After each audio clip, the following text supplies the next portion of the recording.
Hello, everybody. Welcome back to the Film Buds podcast. This is episode number 134. 134, yep. Nice. Yeah. I'm back on it. Yep. And my name is Henry. I'm Chloe. And this time around, we have a great show for you. It could be our best yet. You never know. Huh? I mean, we have that. I like your optimism. We have that potential. That's nice, Henry. Oh, thank you. Also to be the worst, to be it fair. Could be. But I doubt it. I hope not. I don't think it'd be the actual worst. Yeah. We have a review of the new Netflix film Wasp Network. And then we have a retro review of Where's Paul Rudd? No, that didn't work. What's I was trying to make a little Avengers joke, but it didn't work at all because I don't really know that stuff. I didn't get that one. Can you? Isn't it Ant-Man and the Wasp? It is. It is. It was extremely obtuse. This is not a sequel to that. Shoot, I didn't want to reference Evangeline Lilly because right, she's annoying. Right. We have a retro review of Jon Stewart's first film, Rosewater, from preparing 2014. for his new movie. Yeah, he has a new film out now. Actually, I guess it's the I don't know what it is. The early rental thing they're doing. Yeah, with some movies. Theater. I think they call it theater rental. Yeah, which Clobo ain't about to do. Not even for Jon Stewart. No, I don't think I will. Jewish either. King. Yeah. Oh my God. If I'm not gonna do it for Jon Stewart, I'm not gonna do it for anyone. Yeah. Honestly. And then we have some news to talk about. Like we can touch on Carl Reiner passing away. I don't want to. Yeah. We also have the casting of Margot Robbie in the new Pirates of the Caribbean. Oh yeah. And also we also have the Seth Rogen Teenage Mutant Ninja Turtles movie. Nope. No idea. And other stuff, Another Teenage Ninja movie? Yes, but it's produced by Seth Rogen and Evan Goldberg. Oh, shoot. All right. They'll probably be very good at it. I think so. And that was about their childhoodish, too, so. Yeah. Dang. And all right. I mean, I don't care. I probably won't watch it. Right. And then we have a listener question concerning the difference. It's a big one. The difference between trending now and popular movies on Netflix. Nice. They want to know, people are curious as to the difference. So, of course, we have the answer. I didn't even notice that those were popular on Netflix is a thing. There's popular. Uh-huh. There's trending now. Yeah. Then there's recently added. And there's new releases. I got to do a little bit of a spoiler alert, okay, for this question. A little bit. I don't know if you've noticed, but basically, if Netflix has at all recently released a movie, it will be in the trending now forever. Like that's the tea. But yeah, well, we'll get to it. Surprising. Yeah, and other stuff we watched, like I got around to, like I told Chloe, I saw the Gentleman and Sonic the Hedgehog. I saw that the other day with Benny Schwa. Yes. Cool. So thanks again for joining us once again. Chloe, how are you? Oh, I'm good. I'm a little upset because I was definitely going to say something. And as you know, currently it's, I'm full of gratitude for the lack of news on my side of things as far as my little, corner of the world. But I had something entertaining enough to say on the podcast to you. But Henry, it's left me. Huh. Ain't that the luck? Honestly, that's, yeah. How are you? Well, I'm okay. Well, if it comes to you, feel free to shout it out. All right. Don't have to ask me once. But so first of all, housekeeping. Okay, love it. Let's try again. I love that you remembered it, but a little more. Housekeeping. There we go. Okay. We'll get there. I'll get there, everybody. Occupado. Yeah. First of all, so if you have not been to thefilmbuds.com, our store there where there's t-shirts and mugs, all the proceeds for the last few months have been going to COVID-19 charities, and that's still the case. Don't worry. That's still the case. But that is going to be ending July 31st of this year. Okay. Sorry, I don't know why that was funny. What? This year part is just... Yeah, of this year. We won't be going until next 20. I hope not. I hope it's not. Oh, fair. Okay, yeah. Fair enough. Of this year, of 2020. We are in 2020 right now. Yeah. So if you want to buy something to help the COVID-19 cause, you have a whole month to do it. Yeah.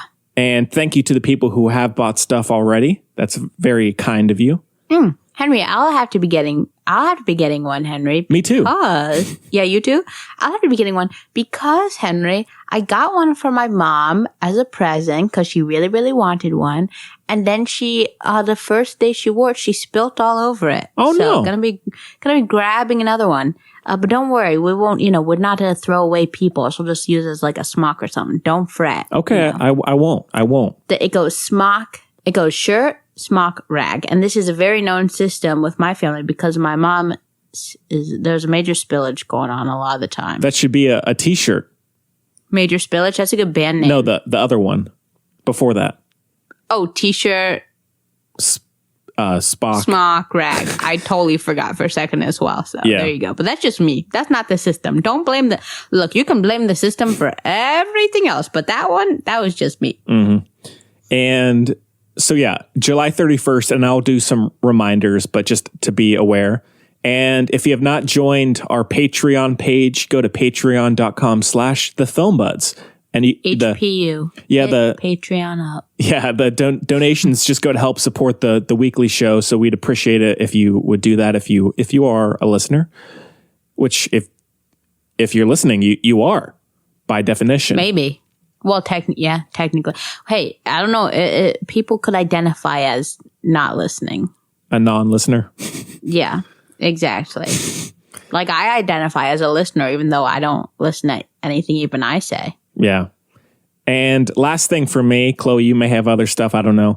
Last thing for me, just because everything going on with my dog that I'll get to, no video for Beyond the Film this week on YouTube, but there will be one next week. So I guess July 11th, but no July 4th. You with the math. Okay. Yeah. No July 4th video this year. No July 4th period. Am I right? Oh, yeah. Fair enough. Screw that. Fair Actually, enough. my family's never done that because we've always said screw that. But we're glad people are getting on the bandwagon now. Yeah. I'm there with you. And it's my mom's birthday, July 3rd. So it made it extra easy to be happy early birthday to her. Oh, yes. But yeah. It's good timing. We can use that as an excuse for, never celebrating the 4th of July on principle, but, subtle. Big time. All right. Well, I can talk about the stuff with my dog, Chloe, unless you have anything you want to touch on first. No. Okay. I don't. Okay.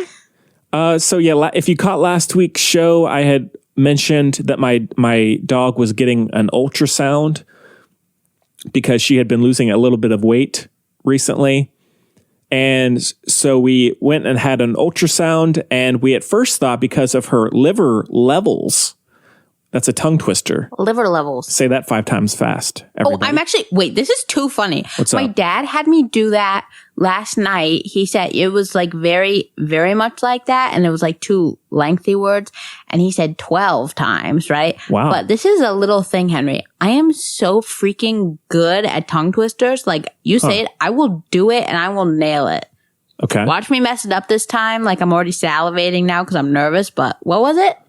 Liver levels. How many times? However many you want. 5? Oh, 5? Oh, no problem. Liver levels, liver levels, liver levels, liver levels, liver levels, liver levels. Yeah. Look, that was bad. Look, we all know this. You know this very well. I get such stage fright when I say that I'm good. You know what I mean? It's like the opposite of how, like, if your car is busted and then you take it in, it's like it's working perfectly or whatever. Like you're trying to, like, that kind of deal. I'm the opposite. Yeah. Like my car is perfect. Then I go in for the little, I only leave 10 minutes for my inspection because I'm like, this car is perfect. And then I get in there and all of a sudden, like, all the tires go flat. Yeah. I also have a Sabotage? cold sore, which I don't know if that's TMI, but That's not now. It's making it hard. Not at this point. I'm sorry, though. Liver levels, liver levels, liver levels, liver levels, liver levels. Dang it. We'll try again. I'm very good at them. I believe you. Oh, I'm stressed. I'm getting hot now. Yeah. But anyhow, we had an ultrasound done, and it came back that her liver was actually fine. But good. She had a very small growth in her spleen. Oh. And so pretty quickly, they recommended that we should have the spleen removed because the two outcomes of that would either be the biopsy for the growth would come back benign and it wouldn't bother her or it wouldn't affect her having her spleen removed, or it would come back malignant and it would then buy her much more time to have it removed. And so yesterday, Tuesday, we had a surgery and thankfully it went well, and we will get the biopsy results sometime next week. Apparently it takes 5 business days at least to get these results. Huh. Yeah. That's a long... You should just show it to my dad. That's literally... Yeah, well... What'd he do? Next time. Next time, maybe.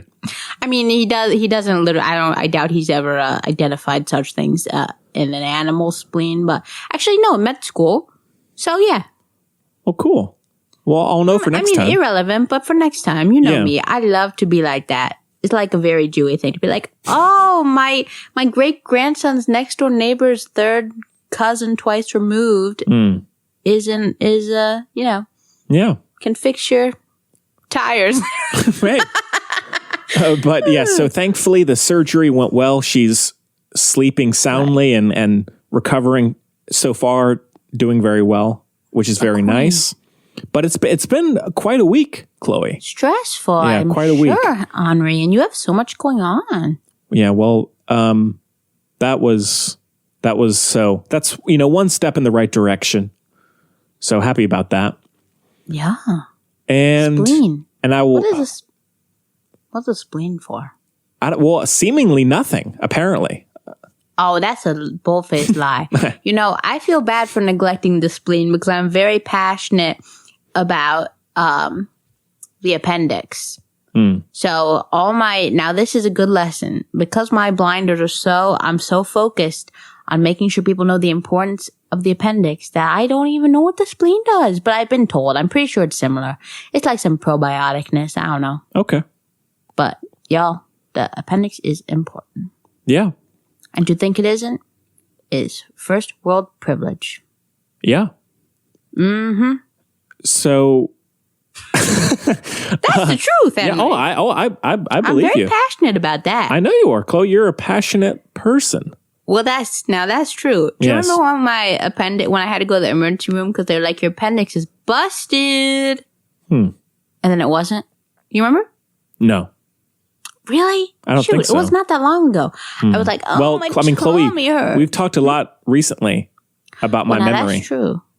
Oh, about your memory, yeah. Yeah. That's true. I was going to say, yeah, we talk a lot. We all do. things considered. We do, weirdly. But I was like, ouchie. Right? And they did all the tests, the doctor. I don't even think that's why I went to the doctor. I don't remember anyway, but I was like, while I'm here, by the way, I got a big old, really pain right here in my little side. Okay. Oh. And then she pressed on. I said, ouchie, that hurts. Okay. Oh yeah. Big time. And then she did a couple more things. And then she did like an ultrasound or something, I think.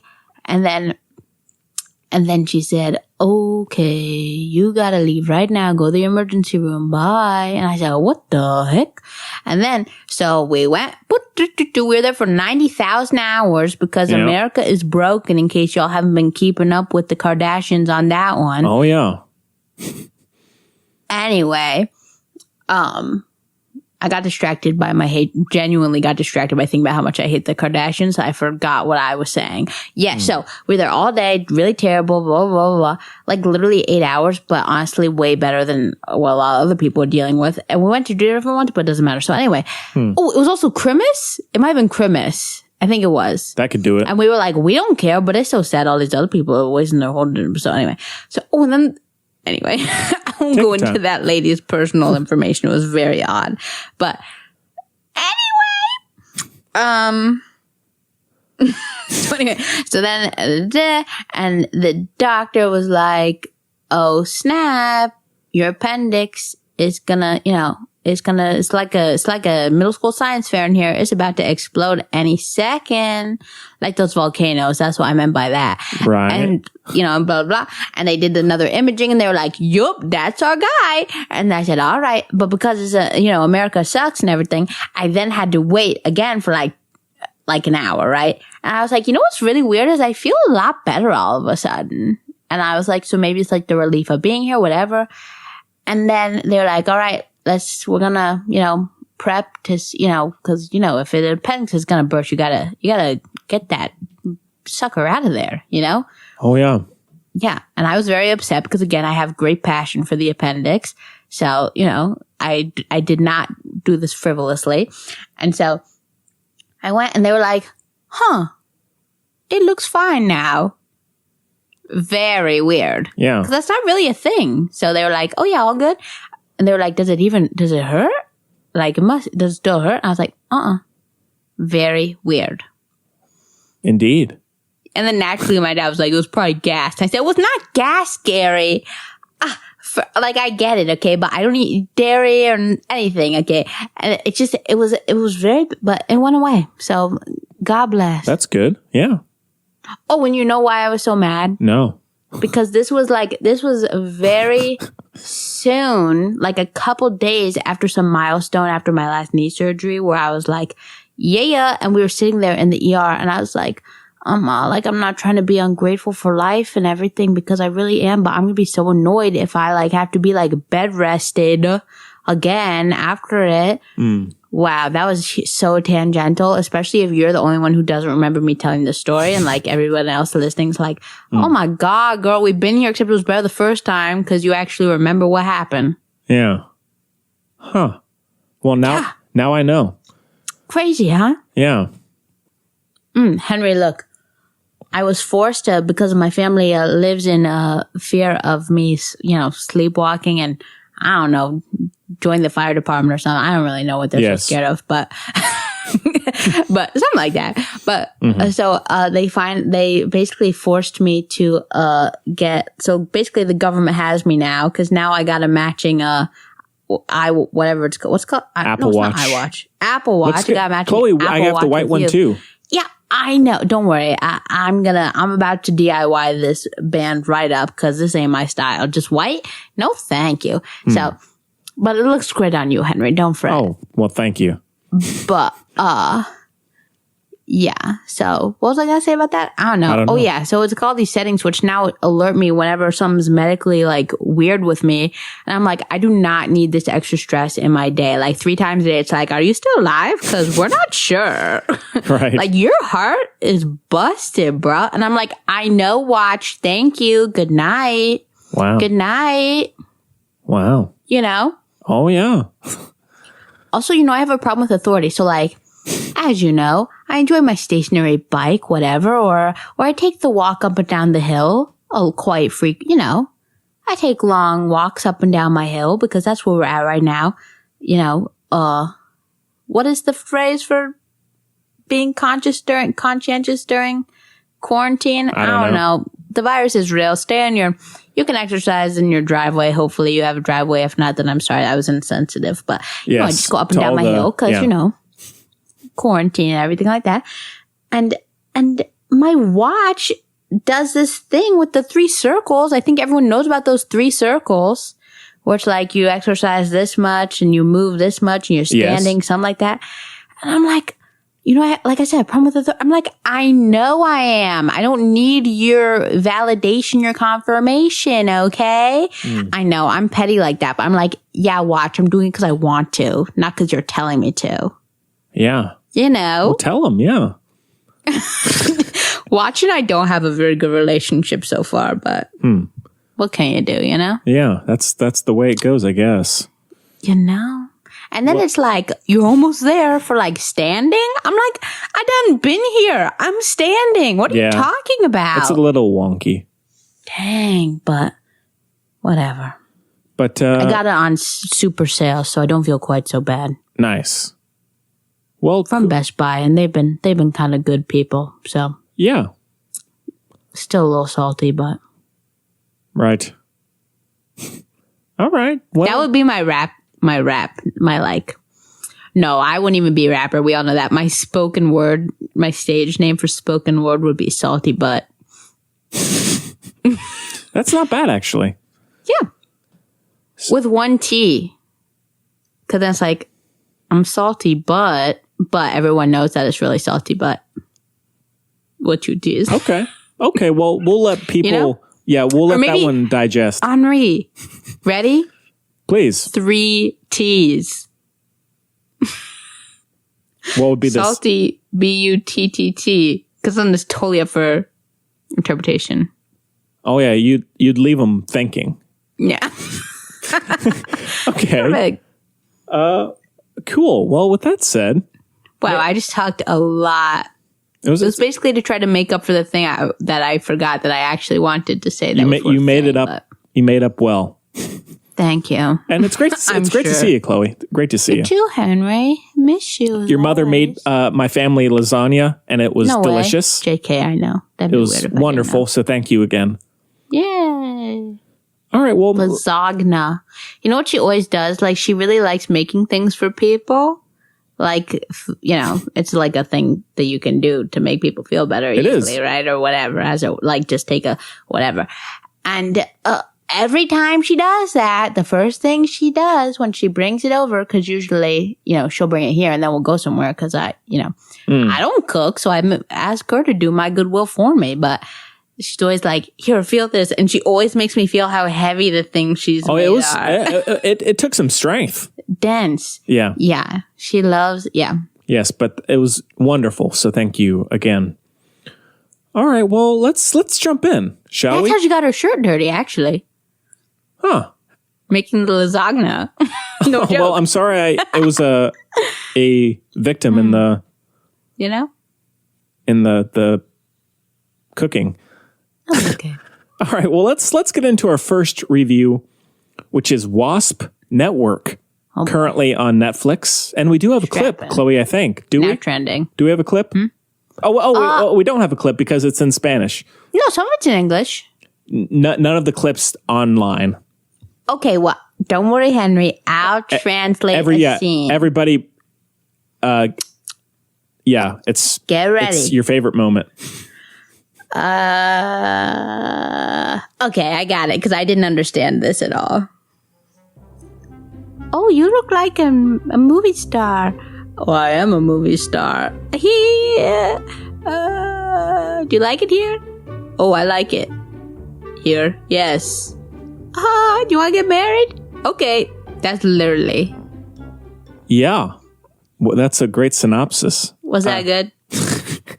We'll find out, I guess. Honestly, that is like low key. They have no they're what?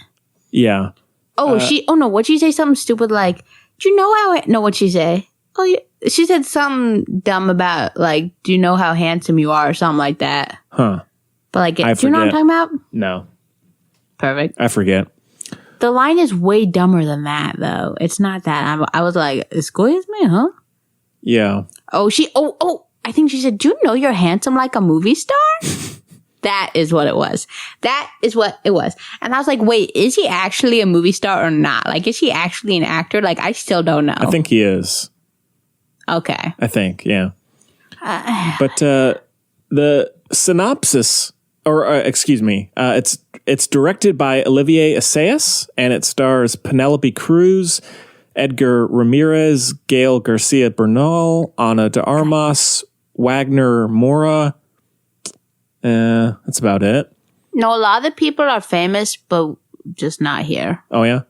To be fair. Leonardo Sbaraglia. Yeah, he's famous. Tony Plana, Julian Flynn, and many others. And the synopsis is... That baby? The baby, yeah. Give that baby, that toddler, an Oscar. That baby was so good. Yeah. No? Oh my God. That was a good baby. as Chloe acted out, the synopsis is the story of 5 Cuban... This is not going to match. The story of 5 Cuban political prisoners who had been imprisoned by the United States since the late 1990s on charges of espionage and murder. Effing spoiler alert, am I right? Yes. Come on, IMDb.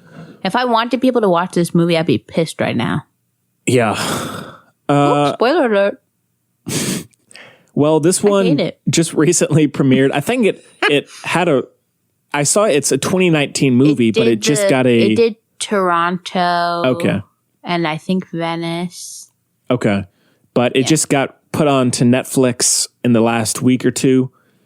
And it is directed by the guy who did Clouds of Sils Maria and Personal Shopper with Kristen Stewart, which I talked about with Jacob #1 on the Kristen Stewart show.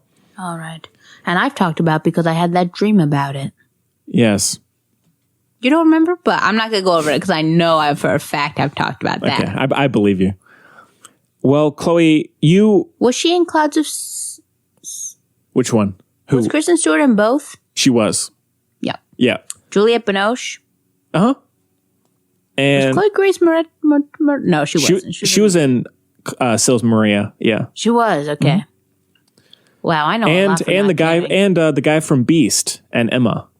That guy. The singer. Oh, wow. He's in that, yeah. But now, Chloe, you had I had not, before this came out on Netflix, I had not heard about it. No? But I think it seems like you have, yes? My Google alert for Gael Garcia Bernal was really... Oh, yeah, true. That is not... I don't have that, but, I just don't know how to get Google alerts. Otherwise, who could say? But... I don't. Basically, no. But...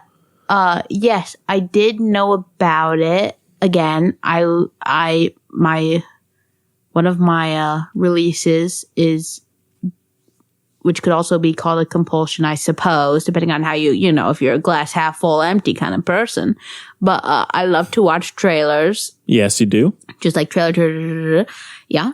And this was for sure one of them. And I think YouTube recommended this to me, which again makes sense. Like, it recommended the trailer because I watch a lot of God, I'm so lame. I watch a lot of Netflix content. Like their stuff, I mean, if you like something, I love, like I said, Trixie and Katya got that little thing on Netflix. So I watching that and then you go down there. But anyway, so yeah, I watched the trailer a while ago. And I was sorry about all the lip smacking, Henry. And then, yeah,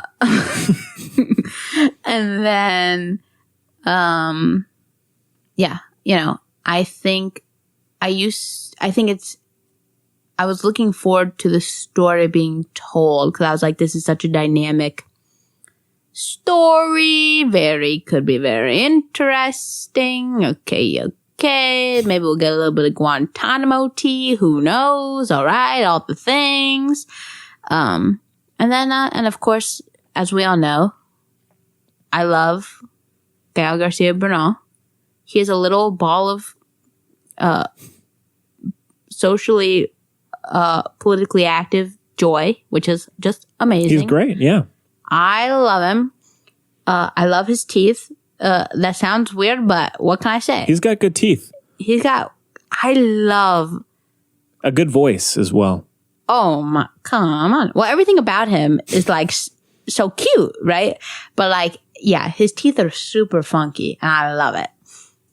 Did you have braces? Yes, I've asked you this and you did. We've been over this. I'm so sorry, Henry. Oh, no. But yeah, braces are not who knows? They're going to play this in some social worker is going to play this in 10 years and be like, you hear what she just said? Because we should be so lucky. It is going to take a lot. It's going to take a lot for me to get my kids braces. If it is absolutely medically necessary, I don't know if they'll turn to a pumpkin or something. If I don't, fine. I think that is the alternative. Yeah. But it's going to take a lot because I like my imperfect teeth, And I like Robert Pattinson's imperfect teeth. And I like Gael Garcia Bernal's wild teeth. They're great. Yeah. So With that being said, what did you think? He looks like you know what he looks like? He looks like, the kid from Jumanji who's turned into a werewolf? Yes. He looks if that kid just grew up to be his best, happiest self, werewolf self. Yeah. I know he turns back, but I don't care. Okay. Oh, spoiler alert, sorry. Little image for people, yeah. Or they can just Google. Probably. Might be easier. What were we talking about? Wasp Network. And I like it, Edgar Ramirez. See, I don't. And I feel like I'm selling on Edgar. Yeah, we're so funny. He's I just find him so vanilla all the time. Really? Very uncharismatic. I really don't. Very uncharismatic. I really don't. Yeah. See, that's how I feel. To me, now this is the thing. I feel like my Edgar Ramirez is your Oscar Isaac. That's a good comparison. Yeah. Because to me, Oscar Isaac is vanilla. And I don't like him very much. Fair enough. But I want to. Yeah. And now, if I see Edgar Ramirez in a movie, I'm not like, here we go. Of course. Edgar, but like. Get this guy out of here. Yeah. Win me over. But call him a spleen and take him out. Yeah. Anyways, continue. I mean, that's basically it. Did I say I like Anna de Armas? We talked about her last week, but I feel bad because I don't remember if it's Anna or Anna, but I believe it's Anna. I don't put me on record. That's the thing, because I also thought I instinctually think it's Anna, but that makes me think it's Anna. That I think it's Anna. You know what I'm talking about? Yeah, it's one of those situations. Yeah, I'm gonna stick with Anna, but I can't change what you think. I mean, you can't change what I think because nobody knows what it is, including myself. Yeah. But anyway, I like her a lot. And I thought she was pretty good in this. I mean, nobody really had a lot to work with in the first place, but also they didn't really do much with it. Like even Penelope Cruz, who definitely had like the pulpiest role, super one note, I think. Yeah. So, but that baby killed it. Henry, tell me that toddler was not good. I'm worried. I'm worried we got like a little Albert situation here if you took AP psychology or whatever. I didn't. No? I never took any AP classes. Did they have them at Orange? I just never took them. But they had them? I think. That's better than I would have thought. But I know there was a girl who was one of Mary's like best friends growing up who came to my school from Orange. Oh! You probably know her. No, we're different ages. We're not that far apart. I don't know, but I won't say her full name on here because, that's a little rude. Maybe not like we don't do it all the time, but sup Sam Crummett. But anyway. But yeah, she went to Orange, but then she came over to my school for like Spanish 5 or something like that. Yeah, I'm surprised they did have AP classes at Orange, but we don't know if they did. No, they did. Oh, okay. I remember. Oh, sure. Yeah. Well, good for you guys. I had to set up the freaking AP art at Cedar Ridge. It didn't exist. Wow. And I said, "Are y'all kidding me with this?" And this teacher straight up just gave me this big old book thing. I guess somebody gave him and was like, "Here you go. This is the whole, if you want to if you want to make a curriculum, then you can take it." And like, that sounds really cool, right? But it's not, because it needs to coincide with all these. Oh my God. Yeah. Very irritating. I was just like, get me out of here. I'm not going to get more involved at Orange High School. I mean, fair enough. That was how I felt at Cedar Ridge, except also I acted not that way at all. I mean, I talked that talk, but I didn't walk that walk because I was relatively involved in school. Yeah. But, nah. Yeah. What were we talking about? I don't know. That Network. baby was great. This movie sucked, okay? It was a turd.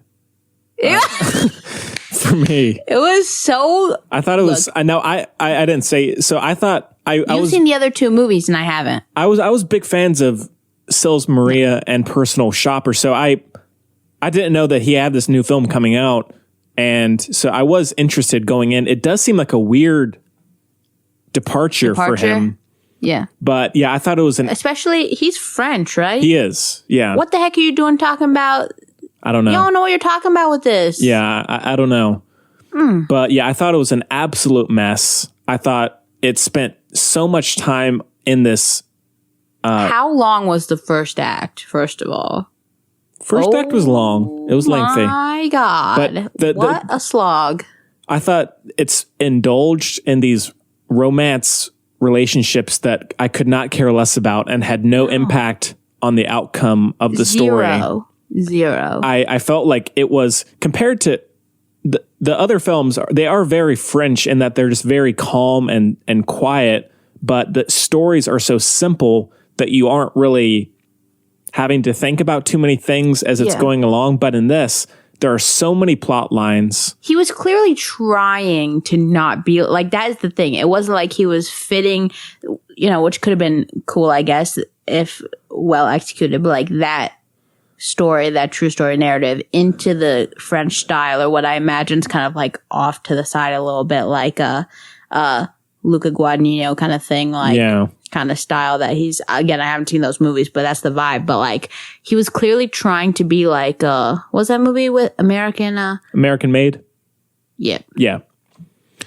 And yeah, I thought it was so flatlined the entire time. I thought there was no real suspense or drama that had any kind of dips, like ups and downs. It just felt shocking. It just felt flat the whole time. And again, for impressive to have no tension in this movie. Yeah, and for a film like Clouds of Sils Maria, it's very narrativeless as well. But again, it's so simple and it's character driven where you're not thinking about that. But in this, it's like, and also very stylized, right? Yeah, not like catalog home, that kind of thing, if I'm not mistaken. Yeah, right? Yeah. Glossy. Yeah. But in this, it's I could not figure out what the connections were between characters. I felt like I was quickly losing track of story points and also the tone is so weird. What is it? It's not really serious, and it's not like American Made where it's so kind of trashy and stylized. It's some weird middle ground. It's like literally the tone is, no shade anyone, this is going to upset somebody, I'm sorry to you, but what's new? The tone is literally like someone who voted for Gary Johnson. Right. Like that energy is honestly what this movie is to me. Yeah. And the editing as well. I mean, that goes along with everything else, but like the editing, so honestly, it was like watching one of my own YouTube videos. Editing all over the place. Henri. Clips everywhere. Can't make sense of it. How dare you? Thank you. How dare you? I was like, Henry, you're watching. I'm kidding. But it was so incoherent after a while and just dull. Oh my God. Very inconsistent in so many ways. I really, it was a stinker.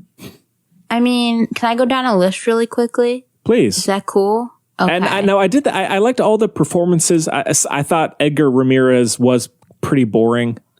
Really? Yeah, I thought he was very.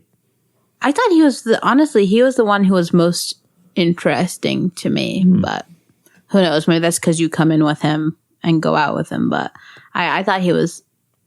But again, I just like him. I like him a lot. So. I don't dislike him. I feel like every time I want to love him, but I don't. Yeah. Hey, that's mostly for Isaac. Mostly. That's what I'm trying to tell you. Yeah. Or what's her name? Mia Wasikowska. Oh yeah. And it's so annoying because she's in all these movies that I really, really, really want to watch. She has a new indie movie Punch. out. Yeah, I want to see that. I want to check that out. That's gonna be gnarly for sure. And then I still haven't watched Damsel with Robert Pattinson. I would steer clear. It's not good. Really? It's not. I saw it at Sundance. Steer clear.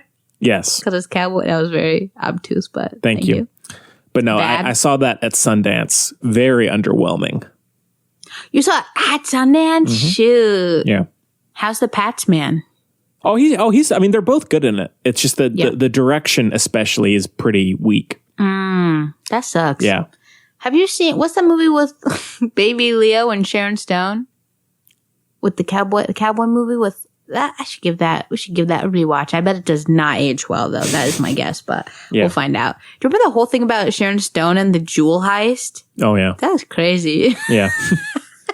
That is too funny. I love that. And then also one thing with the editing, the Ana de Armas or Anna, whatever way you prefer it, people out there. Ms. de Armas. Yeah, Ms. de Armas and the movie star, they drop out like 2/3 of the way in, and then I don't think they come back. They do not. No. Which is and the ending for that storyline comes out of nowhere, and it has no, at least from what I got, not a real significant ending. I was just like, wait, I haven't seen these characters for 30, 40 minutes.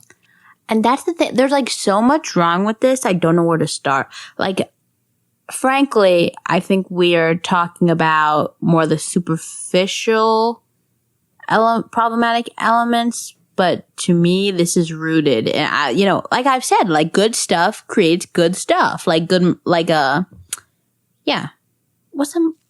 is it called Good Mercy? What just happened to my brain? Just Mercy? Just Mercy, for instance, like projects worth doing.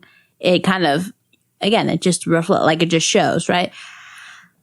And this movie, I was so irritated the whole time because I was like, oh, did I misread? Did Clint Eastwood direct this? You're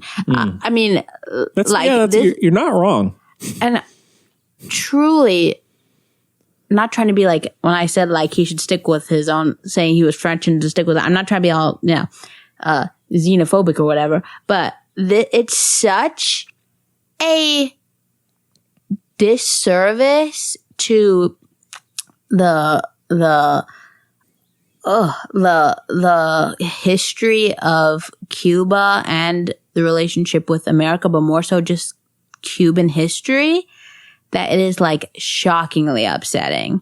Like, honestly, it felt like propaganda because it was like the 5 spies were made out to be like heroes, basically. Like, it's not that the movie didn't do a good job, perhaps just because of reality. The movie didn't do a very good job of depicting them as such, right? But then, and also, along with what we've been saying, the motivations for people, I could not tell you. It's like, I mean, you can, from a true story element, sure, you can kind of piece things together, but within the vacuum of the movie, completely nonsensical and messy.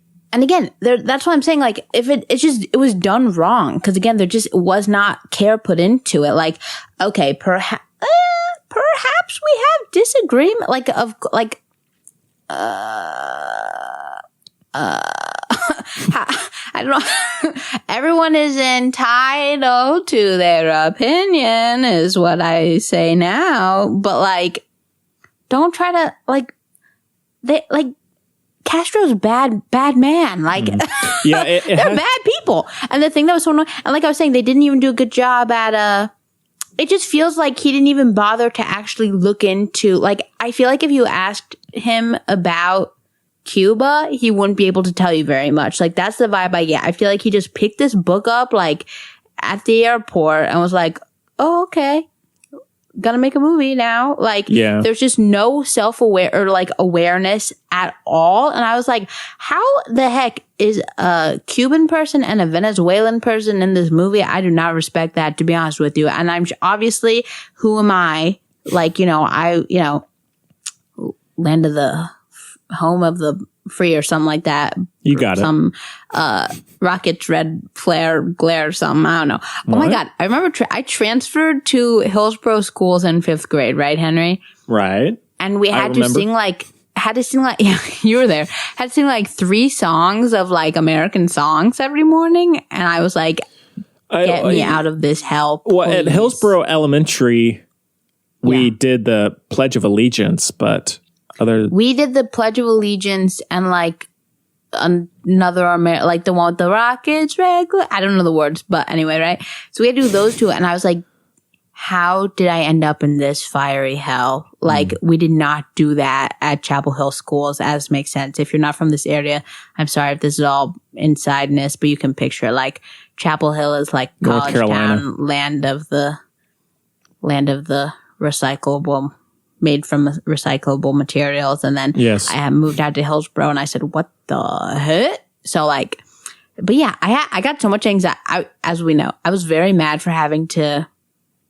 Well, first of all, I sat for the Pledge of Allegiance because, you know, sassy child. Sassy child. And then that song now, like, low-key triggered just because I got in trouble for all that stuff. But yeah. Where was it? What was I talking about? No, well, one thing. Oh, yeah. Who am I to talk about their experiences and their countries and their history and everything like that? Like, I get it, okay? But I was just surprised that we were seeing... I mean, first of all, they did break laws, okay? And obviously, we all know I'm chaotic good, okay? I'm not a lawful person, like, okay, we know.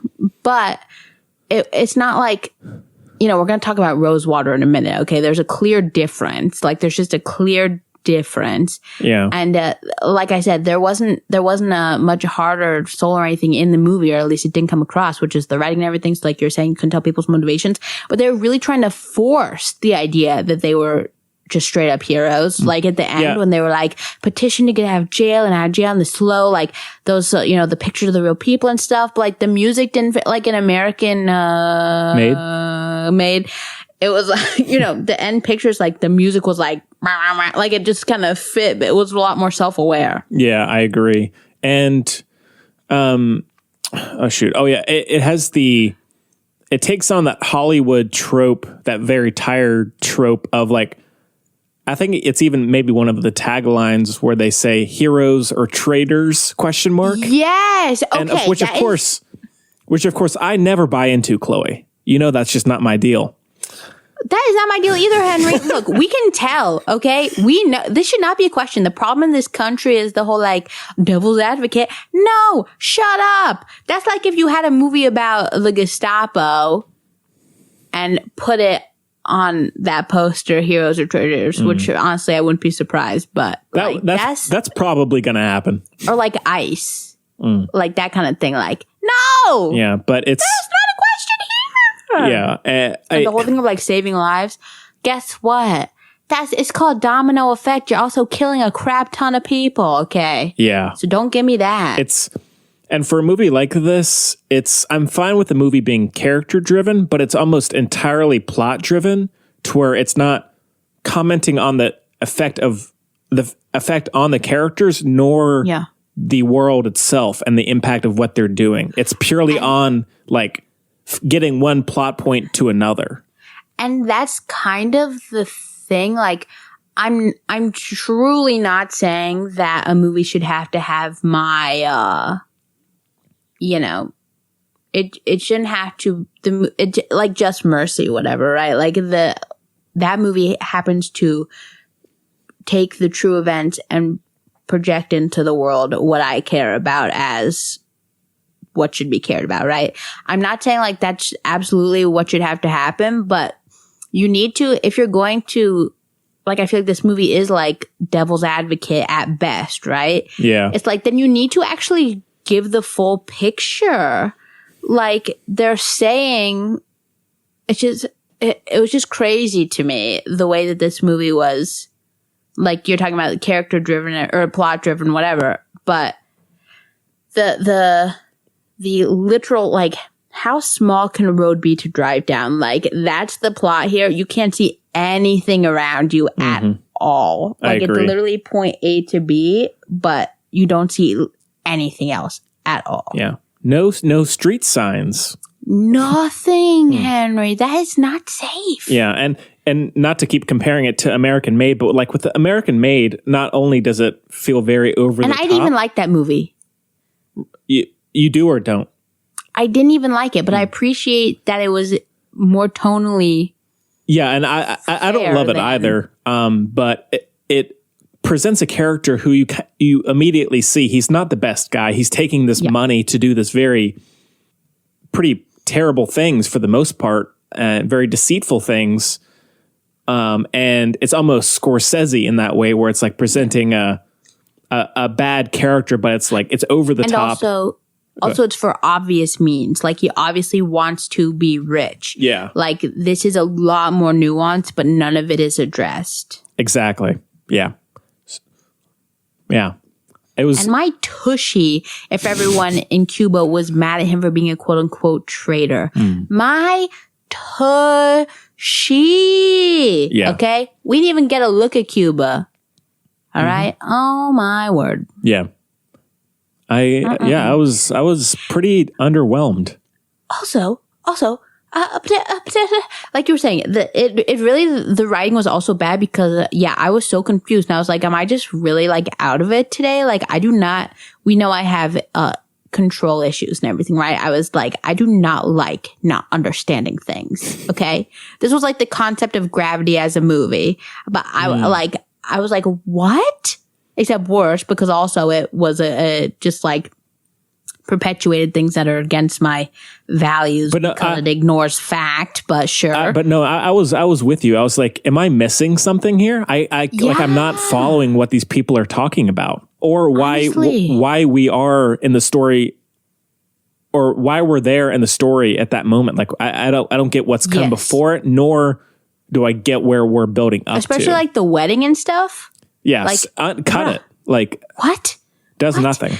Nothing. Also, it really lacked. Yeah, as a director, and again, I haven't seen his other stuff, so I assumed they were creative and everything, but I guess I could be wrong. I mean, they're very subdued, but it's like it's coherent. Like, it's not. It feels very consistent and very thoughtful. With this, like, I mean, the music wasn't like things like this. They tend to have a lot of music that, helps with the vibe because, a lot of people watching it were alive at that time and might remember it, stuff like that. But also, like, for the wedding, for instance, I was, and I do not love this technique by any means, but I was just surprised he didn't even dabble in any, like, like little film camera, like, of the videographer at the wedding or something like that. Like, there was just, do you know what I mean? Mm-hmm. I just felt like there was zero creativity and nothing to make it feel more realistic-ish. Right. One of my headphones just stopped working. Oh no. I can only hear you in my right ear, Chloe, or I've gone deaf, one or the other. Oh, I definitely hope it's one of those. The former. Yeah. And I hope you can I'm glad you could surmise which one, yeah. Maybe it's Kristen Stewart's brother's ghost haunting you. Could be. Yeah. Yeah. Oh my gosh, I think I was haunted this morning, but I don't like the word haunted. Maybe visited? Notified? Notified. Yeah, it was very odd. You were tweeted. Yes, yes, Henry. It was very weird, but it happens a lot. But I sound crazy. I know that, but also it's true. So whatever. So I wasn't, and if I was, I wouldn't have seen it. We know. Yeah. If there are ghosts, I'm just waiting. If you're out there, you're gonna have to try harder. Honestly, I'm like waiting again because we're on the Zoom thing. I'm just waiting for like to see a La Croix can. My door open. Yeah, that would be terrifying. Doors opening don't get me because like that's when perhaps. Yeah, that's the thing. I'm very cynical for somebody as convinced as I am. But anyway, this movie sucks. It's pure garbage. And look, I'm not trying to be like that. I am not claiming to be a moral compass by any stretch of the imagination, except maybe a little bit because we all know how I am. But get you some education on Cuba and on Castro, okay? Because what are you guys doing? And like the thing is, like, listen, this is not a me versus them issue. Like, guess what? American government has always been sucky McSuckerson too. I've never said anything like the American government has basically never been good. And it's always been super shady. No, wow. I know. Oh, wow. I know. We got a little taste of the good life with FDR, but even that was definitely not ideal, especially for marginalized peoples. But in any case, it's just, so it's not a matter of that. It's a matter of, actual people versus the 10 worst / most powerful people in the world, which happens to encapsulate leaders of many countries. So it's not a thing about, I'm not trying to be like, Cuba sucks, but Castro did not treat his people particularly well. No. I'm glad that there were literacy programs. # still feeling the burn. # nothing wrong with saying that Castro and the literacy, it's good when people can read. Okay. So I agree. You saw they learned Russian in Cuba. So take that. But everything else is terrible. And obviously Castro's terrible. So don't try to make this movie like Castro is not terrible, because that is what they were doing. And I said, what are you talking about? And like, for instance, okay, this is, and then I'll stop. But this is a very good example of what I mean as far as like choosing which pieces of a picture to show. Like, I'm fine if you just show the whole thing, the badness all around. Like, great. I'll freaking take it. Okay. Oh, yeah. But the fact that they showed the violence with the bombings and stuff. Yep. I had forgotten all about that. Yeah. Yes, I will call them liberators, by the liberator side. And then none of the crazy amounts of violence in various ways by the Cuban government under Castro. Are you kidding me? It was savage. They don't know what due process is, okay? Castro will knock, knock, knock. If he's feeling generous, he'll give you a little knock on the door. He'll open it and he'll shoot you in the face. Okay? That's why. So yeah. That was 100% my biggest problem with this movie. I can't believe nobody stopped it and was like, this is effed. Okay? But also, it's also just a bad movie because there's no character. I mean, terrible. No, I couldn't tell you really anything about the characters. No, and the dialogue was bad too. Like, it just all sucked. Yeah. There was no point to any of it, okay? Nothing. Honestly. Which, again, I'm happy about. Like, consolidating the badness. Like, well, this sounds really bad, but like, it's probably kind of relatable. But like, when Mary and I find out that 2 people from our high school are like engaged or like getting married or something, we're like, good, take them out of the pool. Like, that's two birds, 1 stone kind of thing. Sure. You know? And so that's how I feel about this movie. I'm just grateful that it all sucks all around. Yeah. And it has Gael, and I still feel that way. So there. And they only ever address the resistance as terrorists. Right. Like, only. Yeah. And I'm just like, pretty tone deaf. Only? Really? Only? Okay. Yeah. Sure. All right. Well, out of 5, it's a 2 for me. Oh my God. How do I even say this? I give this. Did you see that? It's a little dark, but it's just how I feel. Did you see that lady who called the police on the woman and her 2 children who were staying at the Hilton or a Hilton or something in North Carolina, or I think like Williamson, someplace we've never heard of, but like, somewhere in this state. That one doesn't immediately come to mind. It was like, it just came out like this morning or whatever. But it was exactly what you think. She thought that she wasn't staying there and everything. And she was like, I'm just going to call my manager. Like, you can't put like, what room are you in? And she was like, I'm not going to tell you what room I'm in. I'm like, that's right, ma'am. Don't tell her what room you're in. Oh my God. Jeez. But anyway, but it's that lady. It's just, basically, this is a Karen of a movie, okay? Yeah. Ugh. All right. Well, let's move on. Let's get to our. Let me say one more thing. Please. Okay. I'm very sensitive, and it makes me it's like low-key a character flaw. Like, it's going to leave me lonely, except thank goodness you're perfect, Henry. So I will never be totally lonely. But I was like, Kyle, why are you in this? Why are you in this movie? Because usually he's very conscientious, and like, I was very sad. Like, he produces a lot of documentaries about social injustices, and he even has a film festival and like whatever, right? Like, that's a thing. And I'm like, okay, that kind of thing. And I was like, why are you doing this? And then I watched a couple things, obviously, and I got basically nothing out of him, except Gael Garcia Bernal kept being like, well, it's interesting, because he was saying that it just sucks, because like you also don't know, like the editing was really bad and everything. I'm not trying to be like that. I'm not trying to be like a bachelorette or a bachelor contestant over here who's like, the editing made me look bad. Okay, I'm not trying to do that. Don't worry.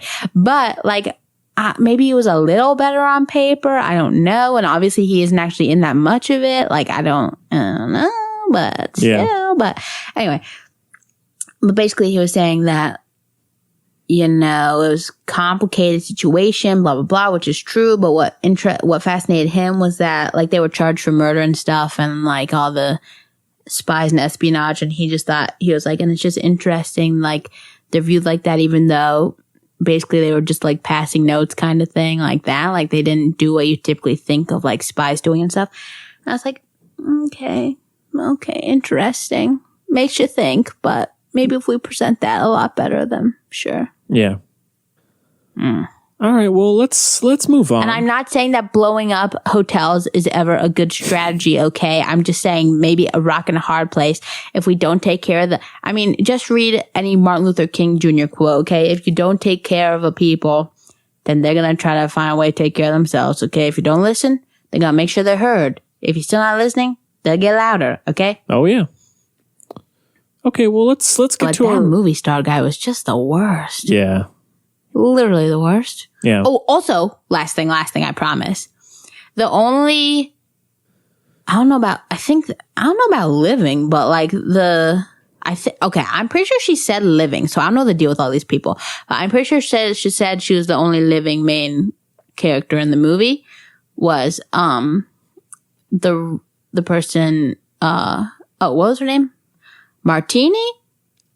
Her last name was Margarita. I remember. Sorry. But her last name was Margarita. There's a kid in my class named Martini. I think I told you that. But nice.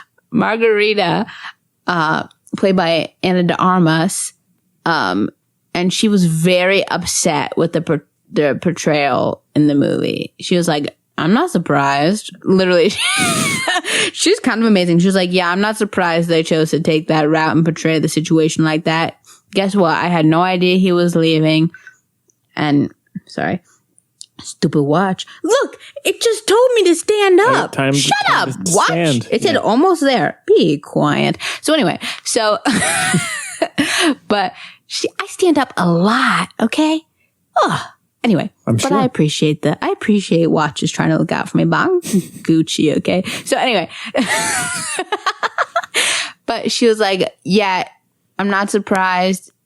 Basically, apparently she found out she was like, first of all, when I found out they were following that book, I was like, okay, then it's probably going to be bad, because apparently she did not appreciate the book, right? And then she was like, yeah, no, I had no idea about basically anything that was going on. And also he left in the middle of the night. I did not think that he was going on a trip. Like, he just straight up left. Also, they had a baby at that time. They left that out. So that is rude. Or kids, I think plural. Like, they had several. So they chose to leave out that, which is weird. Yeah. Like, that's just straight up weird, right? Like, again, it's almost like they're trying to make his actions more excusable. You know what I mean? Yeah. Like, Edgar Ramirez is a hero for going back to his family or whatever, right? And then this guy's a little less bad because he didn't have any kids, but guess what? He did. So anyway. Yeah. And they also tried to make her like vapid, like the whole thing with the wedding and stuff, which I did not appreciate at all. Yeah. Oh, you know what else I really didn't like? We thought we were done. What's that? I also really didn't like when Penelope Cruz was working in the old person's home, and they nominated to make the only bit about that her having to clean out an elderly gentleman's soiled bed. And she like stepped out of the room like she couldn't deal with it. Oh yeah. Oh, because I'm sure it's much better than life in Cuba under a dictator. I'm sure. Also, like, that's just so rude. It is. Like, what is the point of that scene? Yeah. Like, what? Like, if you can tell me, I don't know. Because if I was in her position, which, you know, I'm happy I'm not, and I understand that I've lived a very privileged life, and I don't know what I would actually be like, of course. But, like, we've had some tough times, okay? Also, I've seen my mom. My mom has struggled a lot and worked very hard and done a lot of jobs she didn't want to literally, like, we've had the power turned off. Like, I'm not being a total, like, you know, yeah, Chloe, you're good. Pumpkin you're good. spice latte over here. Like, I know kind of the deal, okay? Not for 1 second would my mother be so dramatic about that kind of thing, okay? Especially, like, right now it's Corona time. I know it wasn't then, but you get some, you put a little something over your face, you take a deep breath, you get the job done, and you go out of the room, okay? We all been there. I work at a preschool. Do you know how much poop I'm around? That stuff is, and baby poop is the worst poop. I'm not a connoisseur, but baby poop? No. Wow. It is loud and somehow weighs as much as a baby. So I know, I just didn't like that. Also, unnecessary. I do not mind, like, the sex scenes in Wolf of Wall Street I was fine with because there were a lot of them, okay? But the ones between Margot Robbie and Leonardo DiCaprio said a lot without saying it about where their relationship was at in various parts. Like, I thought that was very good storytelling stuff. But in this movie, it's just gratuitous. And I was like, what are you doing? Like, that was so irritating. Just like I said, it's good that everything about this movie is bad. Like, honestly, great. Goodbye. But also, apparently, okay, this is the last thing I'll say. This was the thing I was going to say was the last thing I'll say. So we're properly at the end here. Don't worry. Okay. Apparently, nobody from the movie, including Ana de Armas, even tried to reach out to the real woman, which to me is a bit bad. Like, why wouldn't you have that resource? Why wouldn't you? Yeah. You know? That is odd. I do not like that. I do not. Yeah. That rubs me the wrong way. Yeah, big time. Big time. Okay, well, let's... Even just to check in. Yeah, be that's like, true. Yo, Hey. I'm going to put your whole god-awful life on display. You cool with that? Great. Yeah. It sucks. It's also just so non-linear. The movie, you just can't... It's not under... Ugh. Yeah. Which is fine. I'd probably hate it. The more I understand it, the more I'd hate it probably. So I'm good. Yeah. Okay, well, let's move on. Let's get to our retro review of Jon Stewart's Rosewater from 2014. And we do have a clip for this one, so take a listen. Sir, you're making a big mistake. I am a journalist. That's it. Nothing more. Just a journalist. Yes. As a spy, I'm just trying to figure out why your country is so terrifying. The first thing to know about Iran is that it is not evil. Americans and Iranians have a lot of things in common more than they have differences. What do I have in common with you?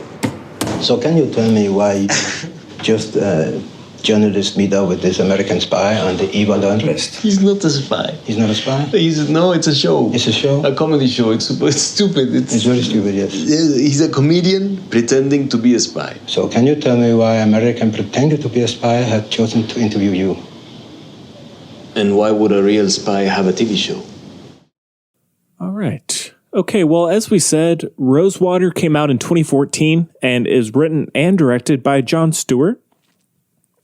It also stars Gael Garcia Bernal and also Kim Golshifteh Farahani, Claire Foy, Nasir Fari, Haluk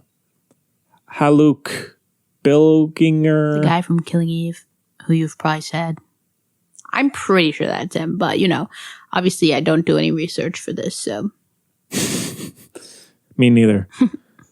And the synopsis is Iranian-Canadian journalist Maziar Bahari is detained by Iranian forces who brutally interrogate... Oh, wait, let me start over. That was terrible. Iranian-Canadian journalist Maziar Bahari is detained by Iranian forces who brutally interrogate him under suspicion that he is a spy. Oh, God. Yeah. Well, yeah, this was, that was a reaction Jon to the Stewart's actualness, not the, for IMDb, that was pretty good. Yeah. This this is Jon Stewart's debut, and as we said, he has a new movie out called Irresistible, but this was his first film. Very close to his heart. Based off a true story, which also was partly due to his, or largely due to his Daily Show interview that he did with this guy, involved with, not entirely because of, but no, I wouldn't say. Yeah. I guess that's more of a connection. That basically the Iranian government saw an opportunity to alternative facts, and it had to do with The Daily Show. Yeah. Crazy. Well, Chloe, I'm guessing you had seen this prior. Oh, Henry, I saw this like the first day yes. Really? Yes. I saw this movie for the first time, like when it was, because again, I doubt this will surprise anyone, but my family cares about no one they don't know more than, well, maybe Zadie Bernie's first, but then Jon Stewart. 100. We love Jon Stewart. Like, yeah, I do too. Read all his books. The thing is, I was telling my mom, if there's one voice, I know he's making movies, but if there's one voice I miss prominently, it's Jon Stewart. I literally say that constant. Like, yeah, like, and I was watching clips of his from the Daily Show this week, and like, I can't express how much I miss having him. Me too. There, honest and like, to God. And also the sad thing is, they would do all these clips. Like, there's a segment that I watched where it was called "Have We Hit Rock Bottom?" Yeah. And like, compared to everything now, it's like that was nothing. Which, not to say that stuff was bad, but like, it's crazy to see what a few years can do. Also, just like, whatever. It's the truth. He had a segment called like, or he had tons of segments about Joe Biden being physically inappropriate, right? Like with kids and also just like women. I mean, it's not hard. There's lots of videos and stuff, but but that's the thing with Jon Stewart is he called it as he saw it, and we don't have enough of that. Like, I do not enjoy hating so many people. Like, it is not a pastime for me. I do not even I do not like gossip. Like, I do not enjoy, because it truly makes me upset. Like, but that's the thing about Jon Stewart is he truly has such a strong moral compass that he doesn't even question it. And that's also why he was so funny, because he's just the smartest. Because I think, he is one of my favorite. I remember this from, I haven't watched it in a while, but I'm pretty sure the interview he did right after he got back basically from imprisonment, they're both like, stupidity and hatred go really close together. Like, stupid people are evil and stupidity are very close together. And like, that's so true. And he's just like, we're just kind of missing that now in so many ways. He was one of those voices, and for really for both sides, one of those voices of reason. Exactly. And like, there was no sides with him. That's the point. There shouldn't be, nothing should be like partisan or bipartisan. Yeah, exactly. It's just like, there's good and then there's not good. And if you don't call it out, if you only call it out on the other side, then there's no difference. And he wasn't like that, which is probably my favorite thing about him. While I do really appreciate and respect someone like Trevor Noah, who's doing the Daily Show now, it's still going back and watching those clips. It's a totally different ball game. Like, John Oliver is for sure next up. Like, I would agree for sure. As far as voices I like, especially in the media, like here and which is so sad, but like it makes sense. Like, again, I trash them. I guess I don't trash. I definitely don't trash the media. I mean, like, anything Comcast like MSNBC and CNN and Fox. Don't get me wrong, okay? Don't get me wrong. But look, we should all know that should not be the bar. We should all know that Fox News is terrible. Like, that is not who we're talking to. I doubt anyone who watches Fox News listens, okay? Like, we know, right? But like MSNBC. No, we have a big listenership there. True. Shout out. But like, people tell me I remind them of Sean Hannity, so 100%. Low joke. Huh. Low joke. Okay. If anything, it'd probably be Tucker Carlson, but also still a joke. But anyway, I hope. But anyway, yeah, like MSNBC's just as poisonous, and like that's the thing, and that's, you know, comedians tend to be the most reasonable people. It's unbelievable. Like for sure, and my dad even used to say it too, like, yeah, we get all our news from Comedy Central, so, you know, there you go.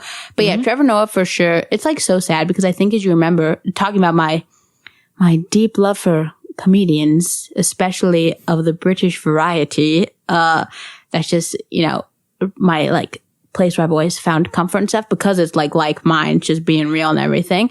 Especially in England, they're a lot more, you know, they're confusing, as repressed as they are. They're very open about it, so it's very confusing. But anyway, Trevor Noah was he was in that, what's what I'm looking for?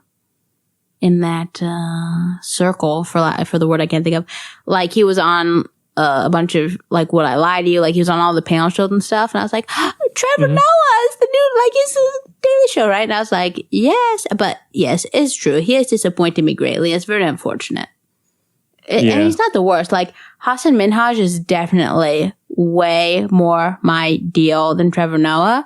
But also, Hassan Minhaj, not that there's anything wrong with it, but the only letdown with that, his new show, is that obviously he talks about, like, big topic.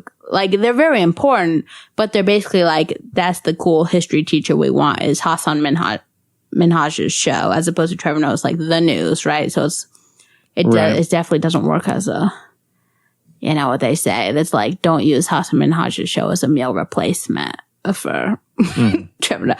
But yeah, the one thing that really got me was during one of the, also, as we all know, I hope everyone knows this, I don't stand anyone more than Jabuki Young White. Like, he should be the one doing the Daily Show, but thank you, good night. Like, if Jabuki Young White ruled the world, I would be so happy. But no dictators. But anyway, what was I saying? Who knows? Oh yeah, but the one thing and then we'll get on. Henry, this is just, we should probably, what would be good for the podcast is if you and I just have conversations, like, not podcasts, so that I get my tea out, but also it wouldn't make a difference. But no, I like, it's all together. You know. But am I coming off real Wasp Network plot over here? Maybe. But no. But anyway, the thing that really bothered me was Trevor Noah, that just like left the wrong taste. Like, compared to Jon Stewart's voice with Trevor Noah is during the what they call commercial, you know how he does those things on YouTube during the like commercial breaks with the audience, like there's a cute name for that, but I can't remember. But somebody asked him like who he would vote for in the primary, like if he could vote. Or no, who he would vote. It's now, to be fair, they should have said primary, but he said they said like, if you could vote, who would you vote for in the election? And he was like, who's ever against Donald Trump? And I was like, that's some weak sauce, because this was so long ago. Like, Jon Stewart would have been like, yeah, Bernie. Which I'm not pulling out of my tushy because, you know, fantasies. He has said that is who he voted for, so whatever. But yeah, no, it's just but he's But talking about the movie, I saw it around the time it came out. I don't know exactly when, but I was a fan of it. I was very sad that he stopped doing the Daily Show and made movies instead. Yeah. But it's a pretty interesting story. And Chloe, if there's one word that was in my mind, timely. Whoa. Don't you love how timely this movie was, you know? Yes, Henry. But no, it really,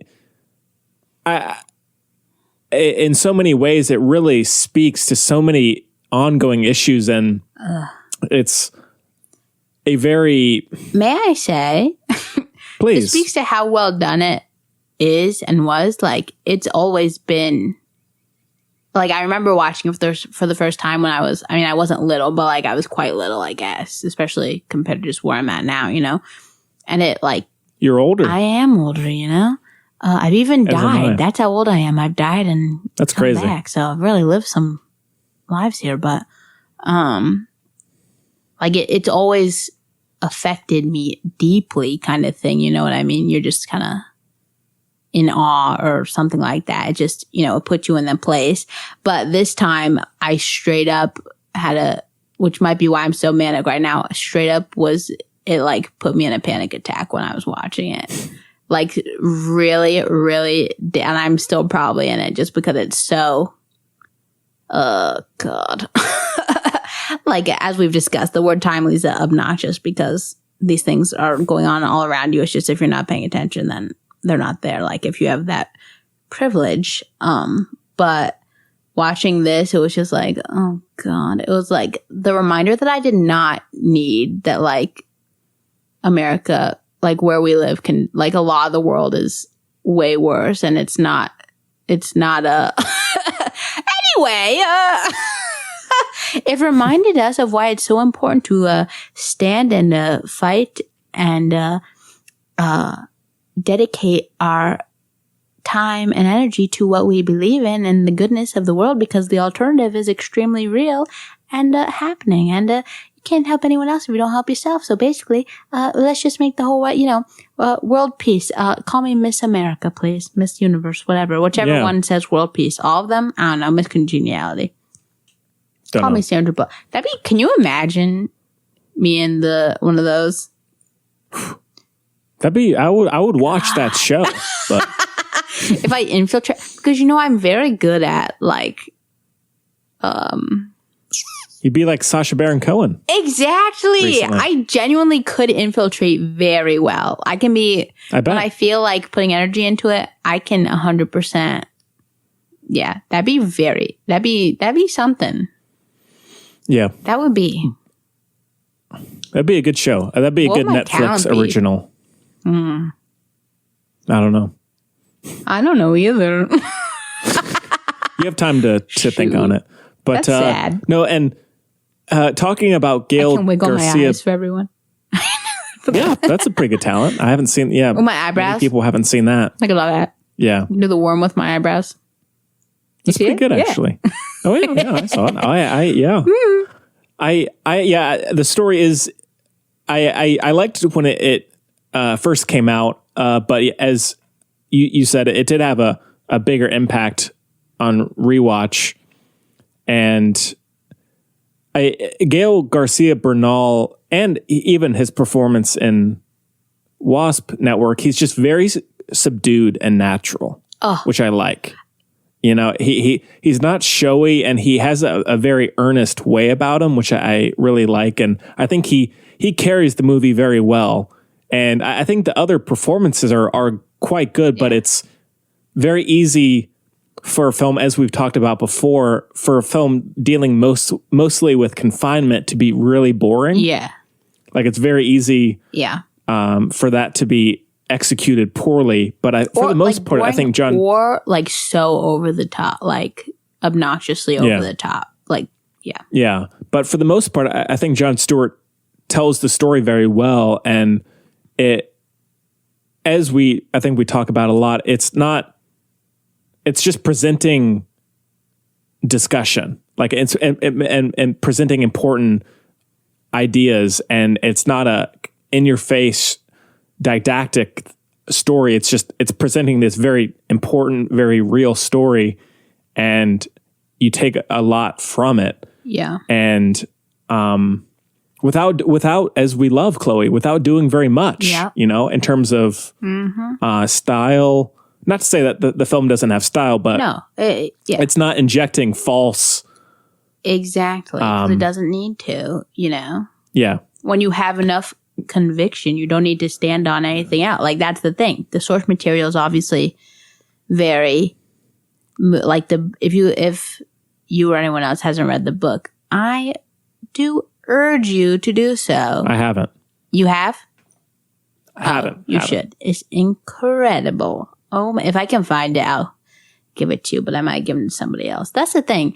That's like, you know how people are with pens, where it's like, I just keep, well, also I, work at a pen store sometimes, so people always come in and are like, people just borrow my pens, or I give them a pen, I never get that pen back.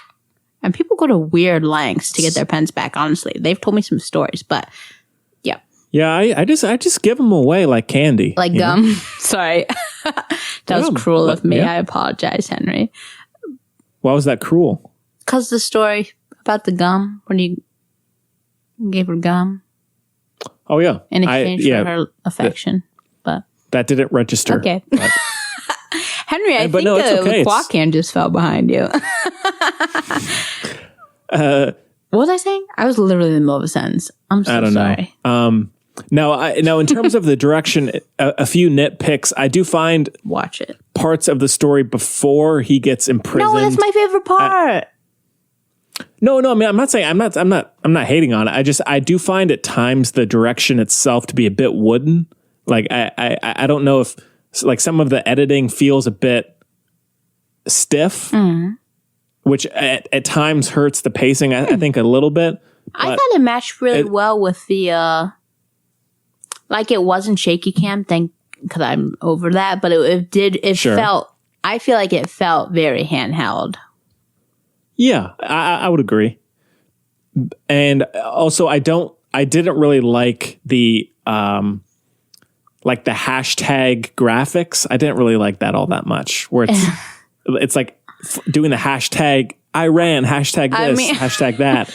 And it's like, yeah, I didn't love that. That felt a bit film schooly to me. Okay, that's fair enough. I think now it feels kind of dated for sure. But if you think about when it was being made, which I feel like, and I know that I can be a little, I really can be a little protective if I like something. But so I hope that's not what I'm doing. But like it was around the time of Egypt and Gaddafi and all that, which was basically a revolution by means of Twitter, which was very impressive, that kind of thing.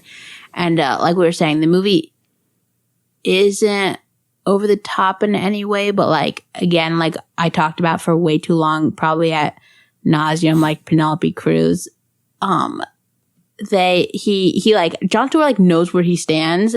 And because of that, he like, okay, yes, this is it. So I feel like, and that's very apparent in this movie, right? Like about,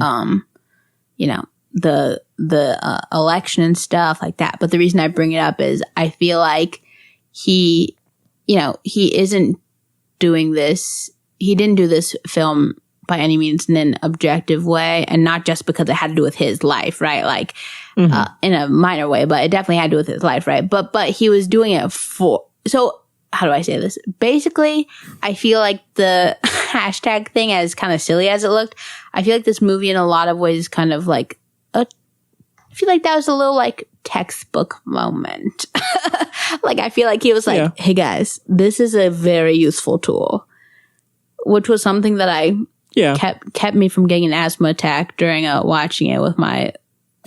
Honestly, I was so anxious watching it, but I was like, yeah. Like he kind of, I was like, the reason that they fight so hard to keep things from the people is because once they have it, you can't take it away, right? Which is like a big thing. And I didn't make that up. Like that's a big thing. So that was definitely helpful to remember. And it was the movie, it's a very hopeful movie, and it reminds you that, this bad stuff, the arc of time bends toward justice. Like you can't hold the people down. Okay. But, so there were a lot of good reminders like that. And I think that was the idea with the hashtag thing for sure. It genuinely didn't bother me, but I get it for sure. Yeah. And it's not at all a big deal. It's just that like, especially being his first movie, it feels like he's trying a little too hard, Yeah. But again, that's a very small part of the film. So otherwise, I really like both the relationship and the performance by the interrogator. Oh, it's so good. That's very, very, very interesting and very thought provoking and sympathetic as well. Yeah, and realistic, which is again what I love about him. Because again, he ain't trying, but it's just the truth. So it's there in the movie, like, and in the book. To be fair, like obviously he's an amazing man to be so understanding and hopeful and carrying on with life in such a beautiful way. Like he just spends his time trying to bring focus to the day after all the interviews he did right after he got out, he wasn't like, oh, what was me or anything like that. Like he was like, there are still a lot of imprisoned people for reasons that are just crazy ridiculous. Because that's the other thing with the story, like Stranger Than Fiction. Like it is wild that he got, but also the thing was like, obviously it was because he was filming stuff. They didn't think he was a spy. Like, okay, like that's a thing. Yeah. But so it goes. But the interrogator probably thought he was a spy, But yeah, they just, again, that's the whole idea with like stupidity and evil. Like my favorite part of the movie was the conversation about the the massage addiction. I was going to bring that up. Yeah. That's great. It's great. Oh my God. That was just so the best. And also I like that the movie, because it's part of a really important part of resilience is like being able to, and also like we say, comedy is a really good mechanism for allowing people to feel more because it's a little bit of a release. So like this movie definitely affords you chances to like be able to breathe without feeling guilty for it, like that moment. You know what I mean? Yeah. And it does create a pretty interesting character conflict of him at a certain point weighing the pros and cons of being like, okay, should I just go ahead and admit, even though I'm not a spy, to being a spy? What would that do as opposed to me sticking it out and continuing to deny it, which of course is the truth. And also like his family, like his father and his sister fell victim to the government because they, believed in a liberal democracy and, basically just human rights. So I'm sure that was he did in the book, he talks about a lot, like in the back of his mind and everything too. So it's like, okay, so, and he talked about it too in the book and stuff, like, if I remember correctly, he thought he was going to be in there like, okay, I'll probably be in here like 3 or 4 days, whatever, and then they'll let me go. But the cognitive dissonance, along with what you were saying with values, is also like the outcome is unknown. Like 3 or 4 days was like the usual for that kind of thing, which is still crazy, but like, whatever. But then also like literally his family was torn apart by the similar actions.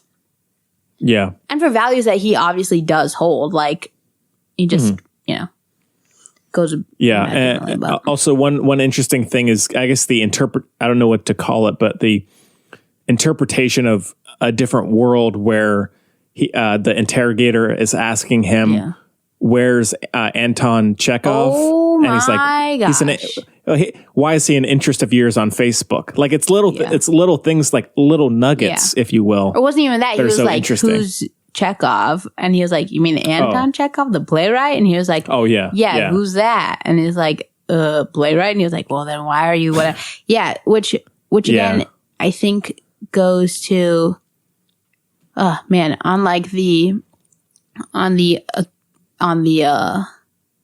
there's like a micro and a macro version. So like the micro version is the sympathy aspect again, which I appreciate them for putting in, which is like, this guy's obviously like has not really had a chance. Like he's ignorant, like he's stupid because of ignorance forced upon him, and then evil because of that ignorance. Like he doesn't know anything about the world, And then of course when they're going through his stuff and he's like, pornography, Jew, pornography, like that kind of stuff. It's like, like obviously that's instilled, right? Not that makes it right by any means, because everyone has, they've been gifted, mind, body, and soul of their own. So like everyone has the opportunity to grow. So I don't give full I'm a little less than generous in regards to that, I think, usually. But, one thing on that, it works as both comedy, but also discussion is it's very quick, but where you're talking about where they're saying, is this porn, et cetera. And they showed the Rolling Stone, I think it is, magazine of Megan Fox. Esquire. And he's like, is this pornography? Yeah. And he goes, Could be. Yeah. And it's like, I mean, it's like a picture of almost like nude Megan Fox on the cover of this mainstream magazine. It's like, you could interpret it as that in a way. And it also just shows his honesty. Like, he really is. Yeah.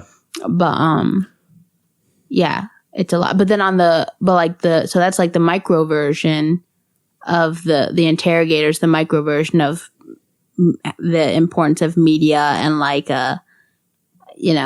the lack of it or the filtering of it causes ignorance, which then can, lead to evil and hatred and such. But then the macro level, of course, they're talking about, the whole movie really focuses on, they have in a lot of the world, obviously like China and everything, controlled, if any, internet access and propaganda, just like it's all totally filtered. So I think I liked the way that they showed that on a personal level, and then they showed it on the big level with like the satellites and stuff. And then of course the end is very touching and poignant and simple and true. So yeah, just overall, I think a very informative, caring, kind, well put together, eloquent movie. I agree. And I think it's very well executed as far as, obviously we all know that I love Gael Garcia Bernal, so no hiding that. And he's very good at it. He's so good. Also, like, the weird thing about him, he's such a good, actually this is kind of a lot of my favorite actors now I think about it, but like, he's so good because he's so subtle and you can tell that like he feels it deep in his bones, like he really does. And then it's so funny because, and it goes with it, I think, like the reason that I think he misstepped being a part of Wasp Network is because he's like too pure for this world. I feel like he's too good, and it kind of like comes through in his personality, which is why he can feel so deeply, but why naturally he's just kind of like like he's happy, like he's just like very bubbly, I guess, for lack of a better word. Which I'm just like upset. I like that. That's how he is off screen, and then on screen he's like chill, which is I feel like the opposite of usual.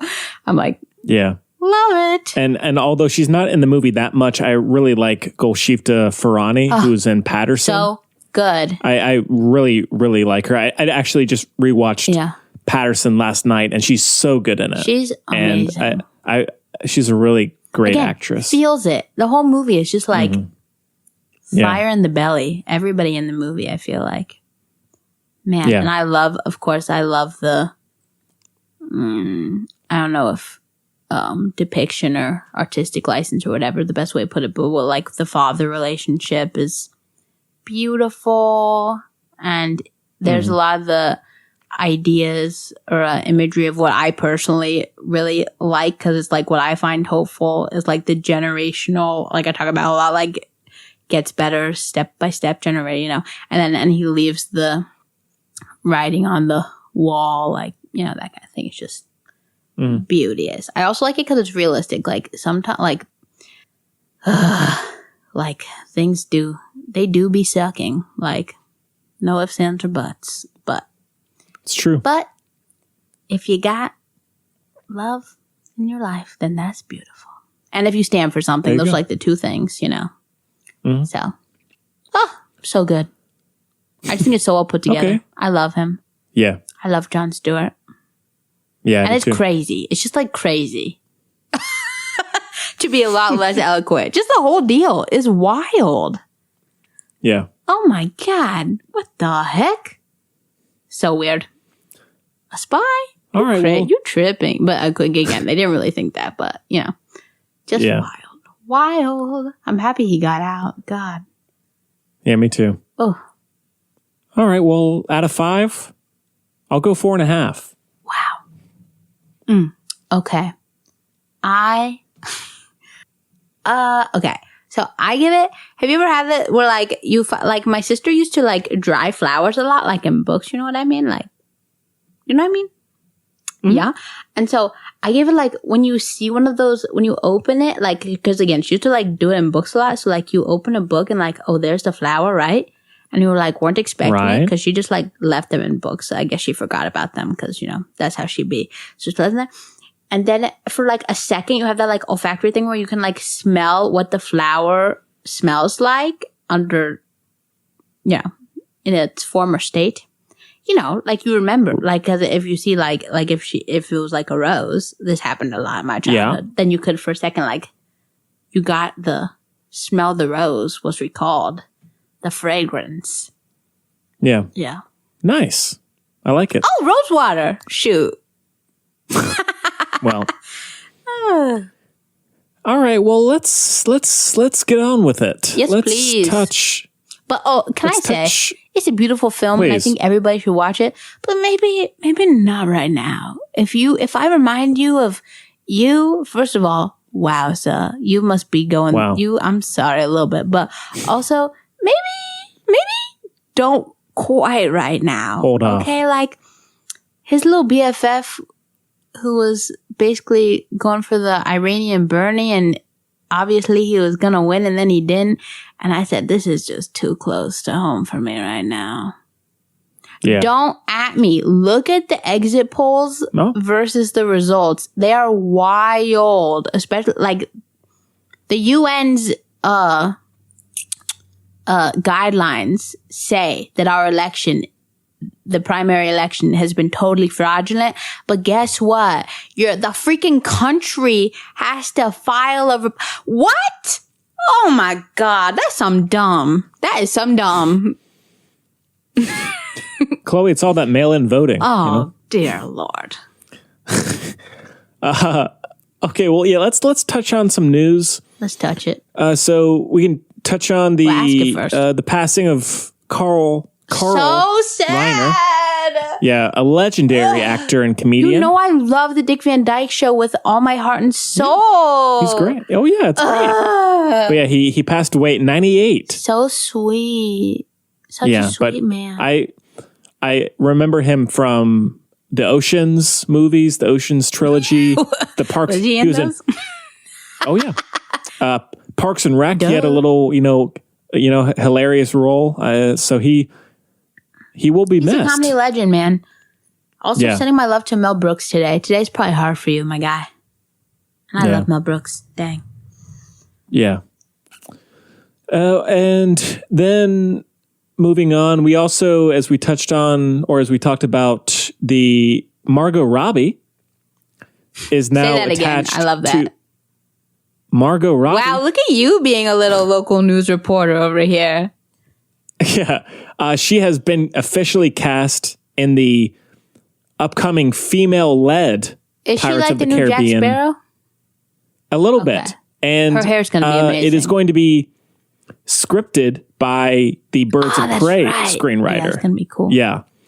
And so this little report here from the Hollywood Reporter, okay, it says, while plot details are being kept in Davy Jones's locker, vomit. The project in early development, really strong writing there, is not intended to be a spin-off of the long-running franchise that had Jack Sparrow at its center. It simply wants to bank off of the name. Yeah, but rather a wholly original story with new characters under the Pirates moniker, itself inspired by the long-running attraction at Disneyland. What? Okay, plot twist. I've actually done that ride thing. That one time I went to, no, I've been there twice, but when we went to visit Allie in Disney World, we did the Pirates of the Caribbean. That thing was not fun. You cannot make a movie out of that. Nah. Yeah. They made 5. Not out of the ride. Which was first? I don't.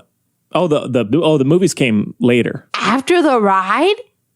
Wow, that's a big imagination. Because that ride, I'm sorry, I know Allison listens Gore, to this. man. Look, Allison, you're perfect. He did it.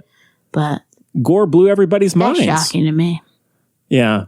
And then also in the report here, it says the new project is said to be separate from the already announced reboot of the popular franchise. Henry, So, I feel sick. so it looks like there's going to be two. Call me seasick. One possibly with just Jack as bad as Sparrow. that I don't know, but there will be one with Margot Robbie in the lead. And hey, I'm a big Pirates head. I'll watch whatever they make. So I used to live off USA as a child. The channel, obviously. Also the country, I guess, because we had Medicaid. But in any case, do you know how many times I saw Orlando Bloom walking through that little jail? A lot. I saw the first bit a ton. And the two dudes who were like the comic relief or whatever and the thing, and I just got Mackenzie, whatever, and I just got so bored. And I love the original trilogy. I'm sorry, Henry. No. And the cage. No. Look, I've seen the same three. Also, okay, I will tell you.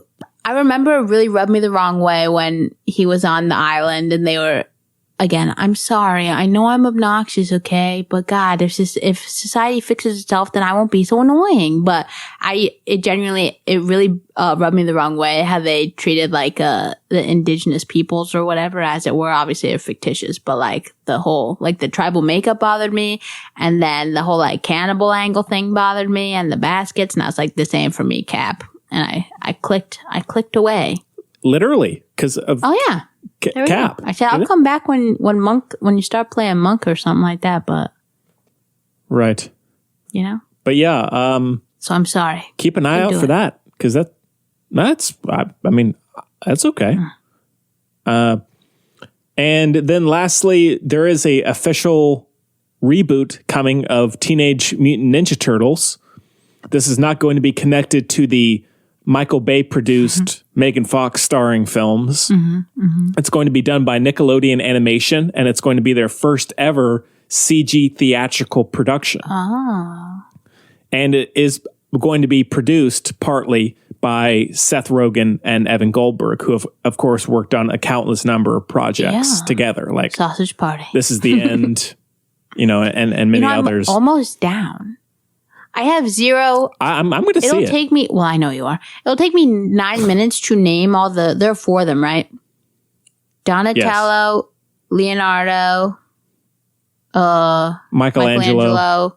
Okay, all the Christian ones, and Raphael. Yeah.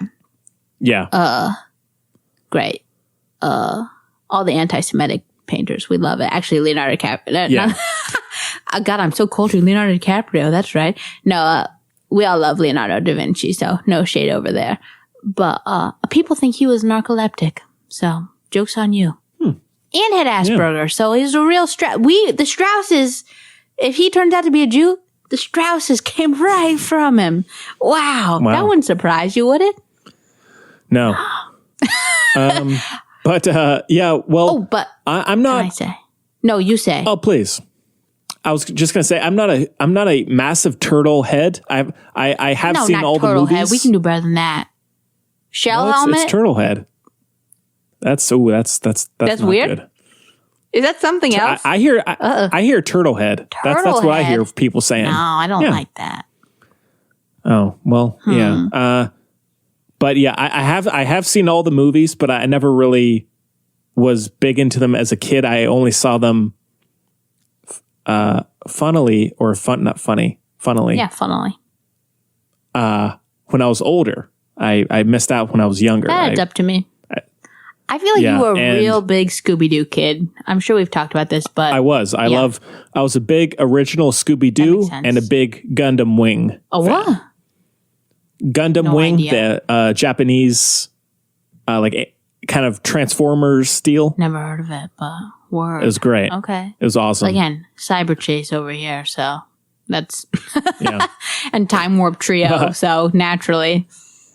Yeah. Now, I guess since it is being done by Nickelodeon Animation, I'm here for Nick, though. I'm here for Nickelodeon. Yeah. I never grew up on Disney, okay, but I'm here for Nickelodeon. I love Fairly Odd Parents. Yeah.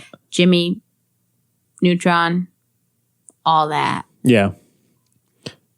Since it is being done by them, I'm sure the typical like R-rated raunchiness of Evan Goldberg and Seth Rogen will not be there. That's what I think could make it work. That's the only version I agree. I see.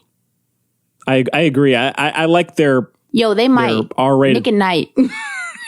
Yeah, maybe. I like their raunchier stuff, but I think this could be a really fun Rugrats. new avenue. God, yeah. I loved Nickelodeon when I was little. Gemma took me to see the Wild Thornberrys meet the Rugrats. I think it was Wild Thornberrys meet the Rugrats in theaters. Scratch and Sniff. It was this 4D. It's nice. Scratch and Sniff, and we're the only ones in the theater. And I swear to you, that was one of the best experiences of my life. Wow. It was a great memory. Hashtag Regal Timberline. Mm-hmm. See, not to fear, Henry. They've always been empty. But they're making it. Yeah, I don't doubt it. Dang. I could get into that if it was... I mean, I to be honest, I don't think I would ever get into it. But I could really see it being good if it was like we say, like classic Rogen Greenberg deal. Yeah. But Gemma loved Ninja Turtles growing up. Like that was her. Really? She loved the Ninja Turtles. Yes. The only relation I have to the Ninja Turtles I love is around Carbro. People put some amazing person put like a help wanted or whatever little posters on what do you call those things on the ground? I'm so bougie. What do you call those? Yeah. The things, the holes. The holes. The holes. What is wrong with me? Oh my God. Oh, the sewer yeah, things? people put posters on them like they were the Ninja Turtles in Carbro, nice. And I love seeing those. Yeah. That's all I got though. That's great. Mm. All right, well, that's about it for news. So I guess we can move on, get to our listener questions. So the filmbudspodcast@gmail.com is where you can reach us at. Also Facebook, Twitter, and Instagram at FilmBuds. Please rate us. Yeah, rate the show if you haven't yet. Review, write stuff. We'd love to see that. This one comes from Steve Close. That's a cool name. It is a cool name. His name is Steven. He's close to us. Well, close is capitalized. Then he's really close. Or maybe he's related to Glenn. That would be Glenn Close. I would think he would mention that being a movie podcast, but hey, maybe he wants to keep He'd be so over it. So, yes. Like on Queer Eye, one of them happened to. He was very sweet. One of the guys on Queer Eye one of the guys, one of the heroes, as they say, happened to be. Oh shoot, who was it? Like Macy Gray's brother or something. I don't think it was Macy Gray, but that was a twist. Well, Steve Close says, "Dear FilmBuds podcast, hello. For years now, something about streaming services has really puzzled me. Me too, buddy. Yeah, for many reasons. It's okay if you are also in the gray area here, but what in the heck is the difference between quote unquote popular movies and quote unquote trending now movies? What in the heck? They seem the same and are often mixed up of the same choices. Yes. Wondered your thoughts. Okay. Well, I have so many thoughts. Steve Close, I am in the jailhouse with you. No. Is that the Absolutely same? Not. On that train. What do you say if you're in this?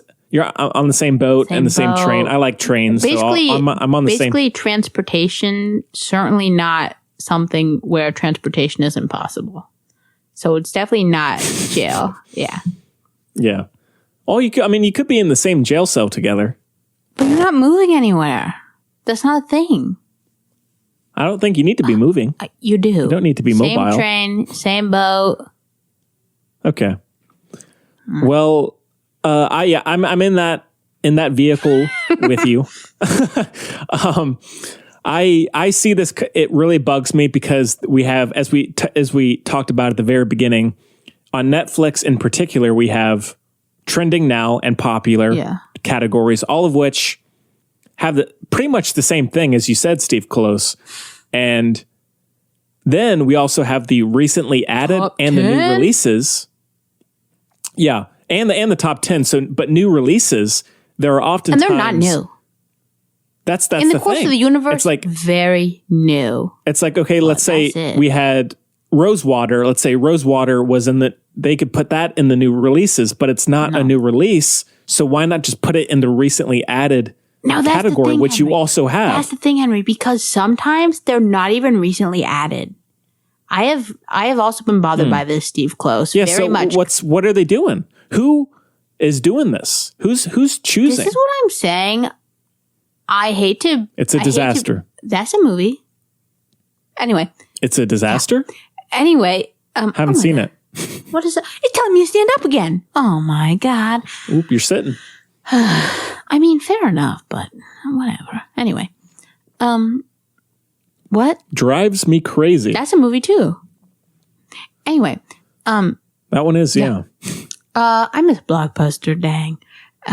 Anyway, I think that I know all these names of movies I haven't seen, but that's just because of Blockbuster, so shout out. But anyway, no, I hate to be like that conspiracy theorist over here, but I really think it's just all advertising, or their algorithm sucks. But I don't think it does. I think you think their algorithm just straight up sucks?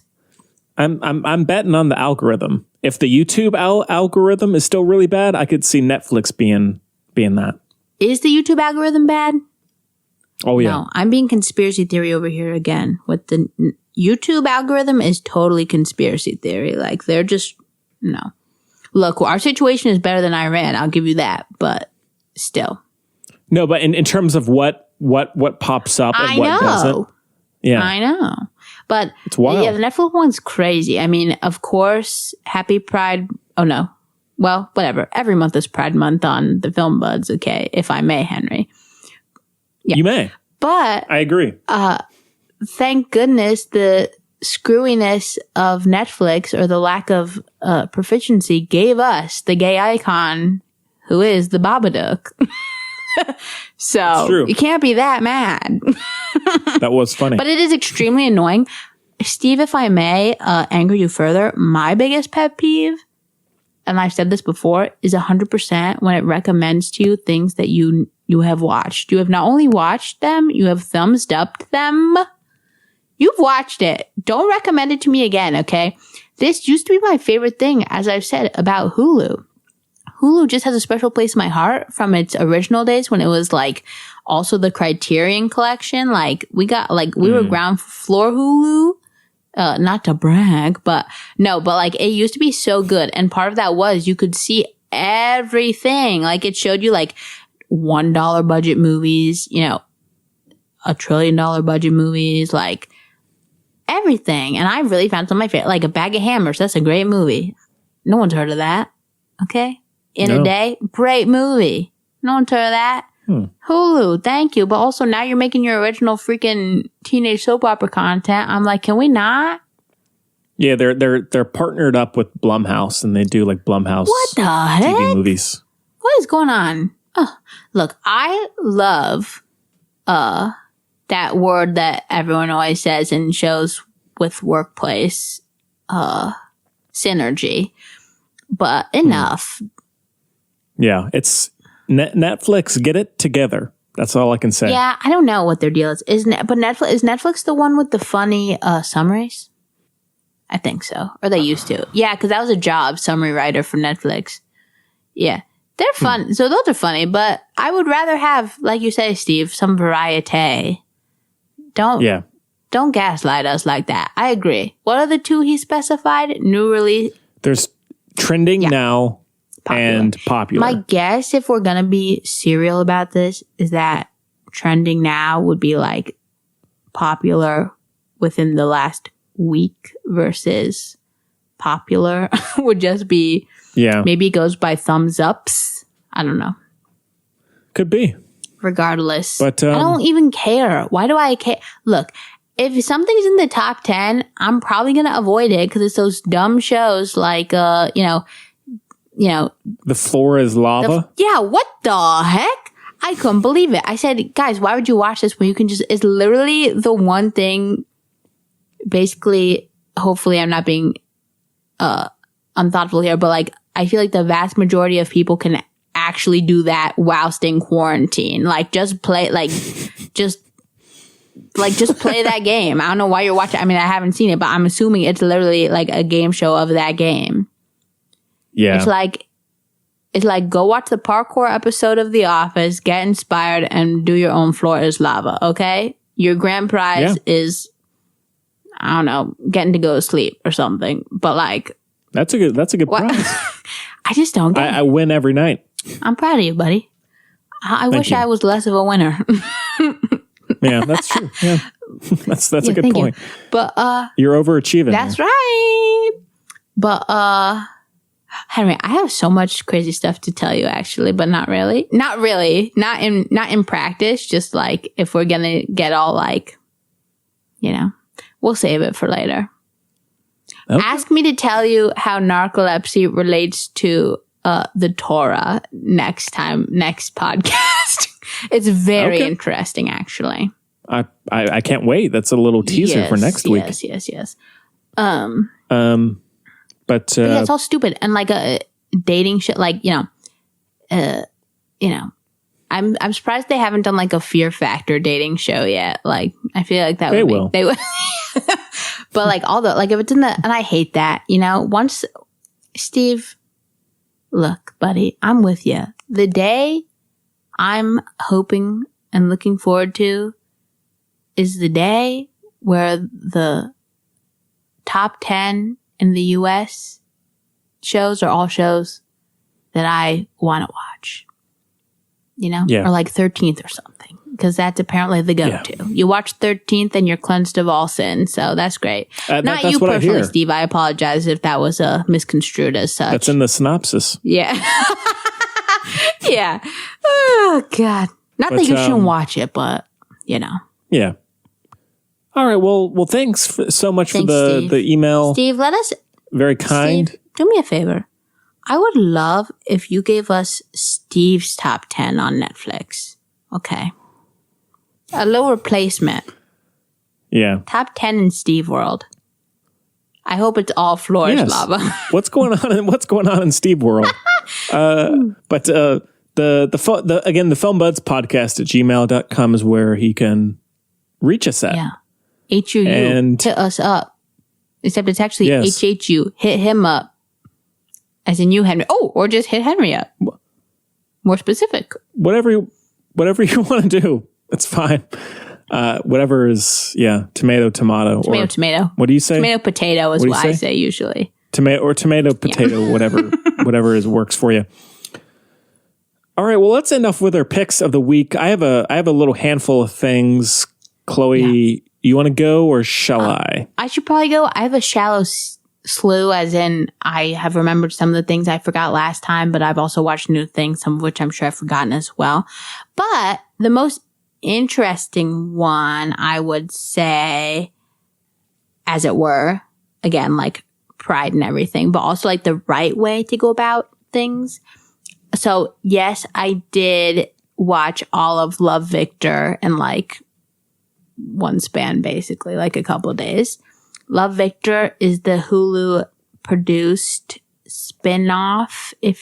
Spin-off, because the same universe, I guess. Spin-off of Love, Simon, the movie version of a book by Becky Albertini, starring Nick Robinson, as we all know. So we love Nick Robinson, even though he's quite confusing as an actor, but that's fine. He's got great hair. So anyway, Henry's thinking that one over. But anyway, so Love, Victor is spinoff, and I certainly did enjoy it for what it was. Like, it's definitely like, they're young adult books, but every now and then, the world be crazy. Okay. I was like, just give me some goodness here. Okay. So, yeah.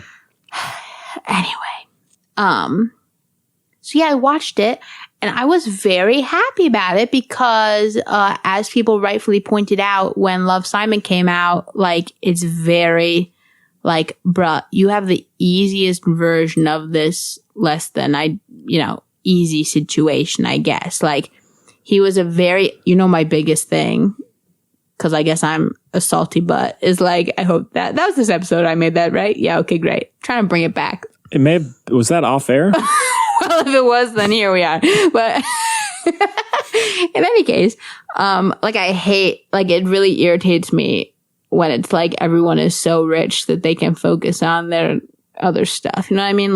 And it's never acknowledged that they live in these huge bomb ass, whatever, right? Okay, very irritating.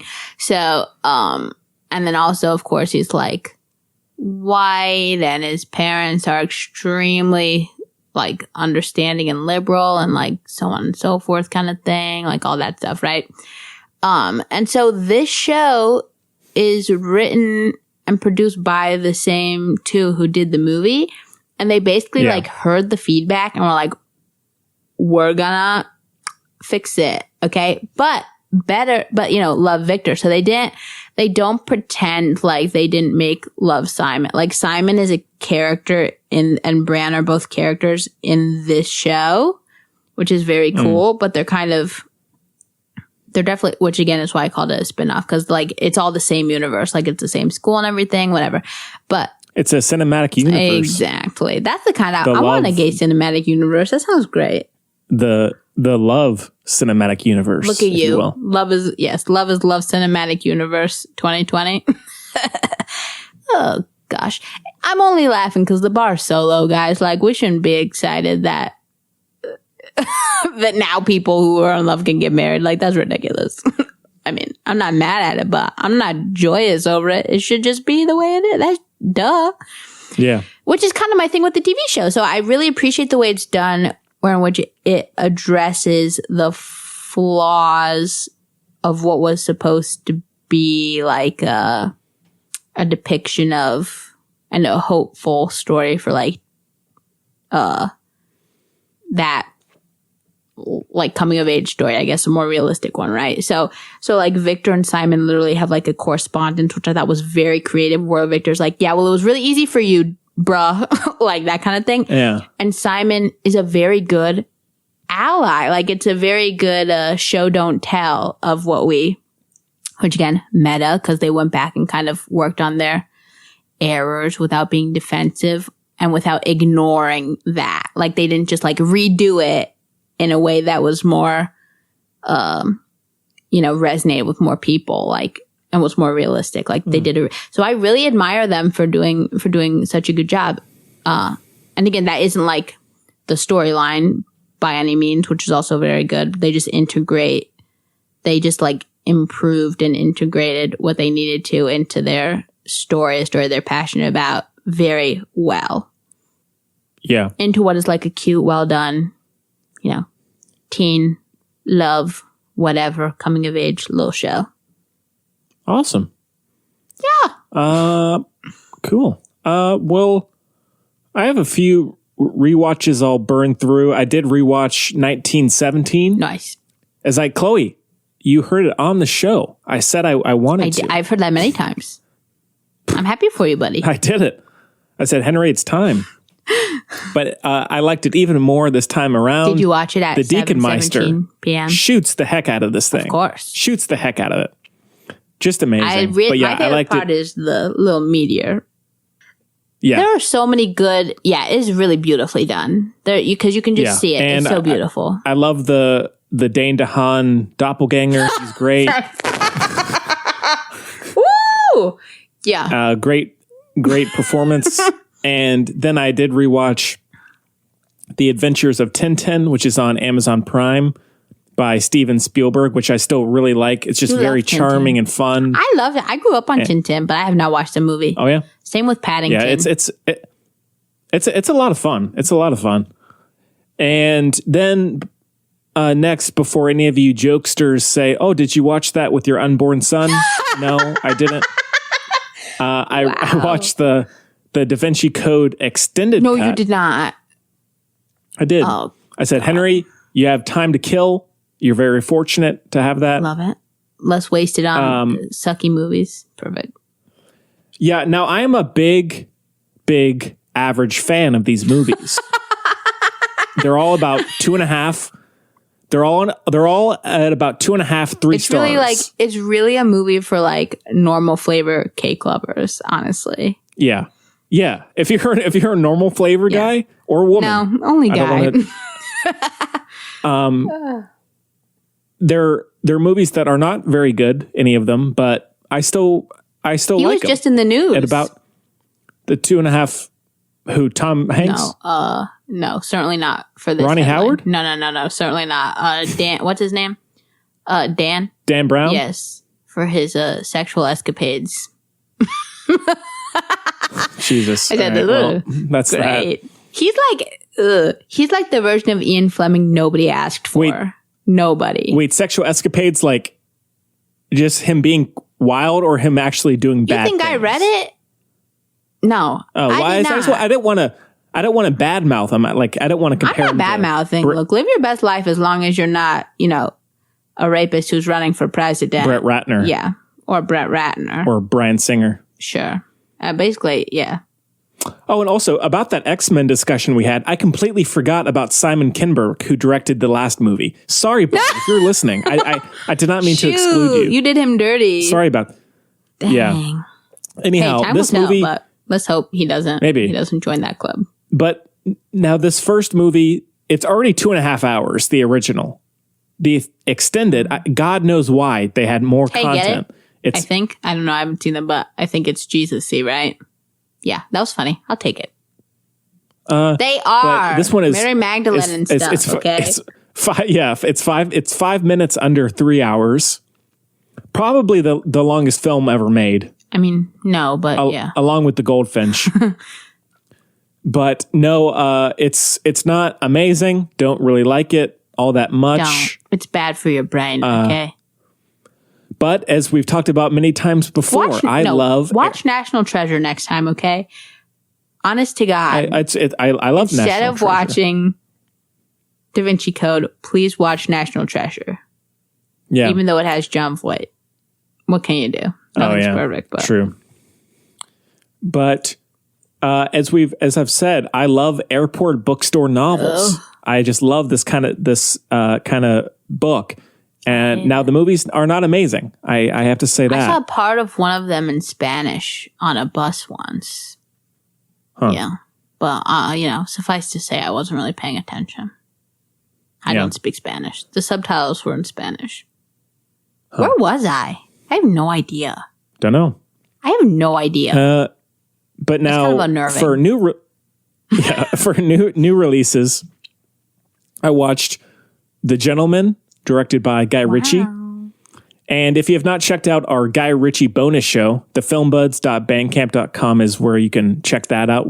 I and Jacob number 1 talked about all Guy Ritchie movies leading up to this one. So check that out. I'm glad you finally saw it, The Gentleman, Henry. Yeah. As I mentioned when we were talking about the trailer, I was very hesitant. I was like, this just looks like recycled Guy Ritchie. Whereas I love Guy Ritchie. Was pumped. Yeah, I was like, I love Guy Ritchie, but I was like, after King Arthur, which is, of course, the best film ever produced, I was like, are you just going back to the same old stuff? Whereas I am a closet Ritchie guy. I secretly love Guy Ritchie, as we know. Yeah, and I mean, I'll see whatever he does. It's just that I was worried at first. But as I was texting with Chloe, I thought it was one of the most entertaining, fun movies I've seen. Well done. And the script is so layered. Yeah. The storytelling is so well done. And the cast, like everybody, is fantastic, I think. Could be more and diverse, of course, but very, very good. Other than that. What's up? I said could be more diverse, of course. Worth noting. Yes. No reason for it sure. not to be. Yeah. But Hugh Grant, amazing. He's just enjoying himself so much. Also Charlie Hunnam, always. Charlie Hunnam so is so underrated. funny in this. Yeah. He really is. And one thing that I think I talked about on the Guy Ritchie show, I love Guy Ritchie's humor. Me too. I find his movies it's like so just funny. Stupid enough. Yeah. And so I really enjoyed it. It's one of my favorites of the year so far. It just looks so good. Yeah, it does. I'm sorry I ever doubted you guys. You should be. I'm sorry. And proper tension as well. Like it's very good.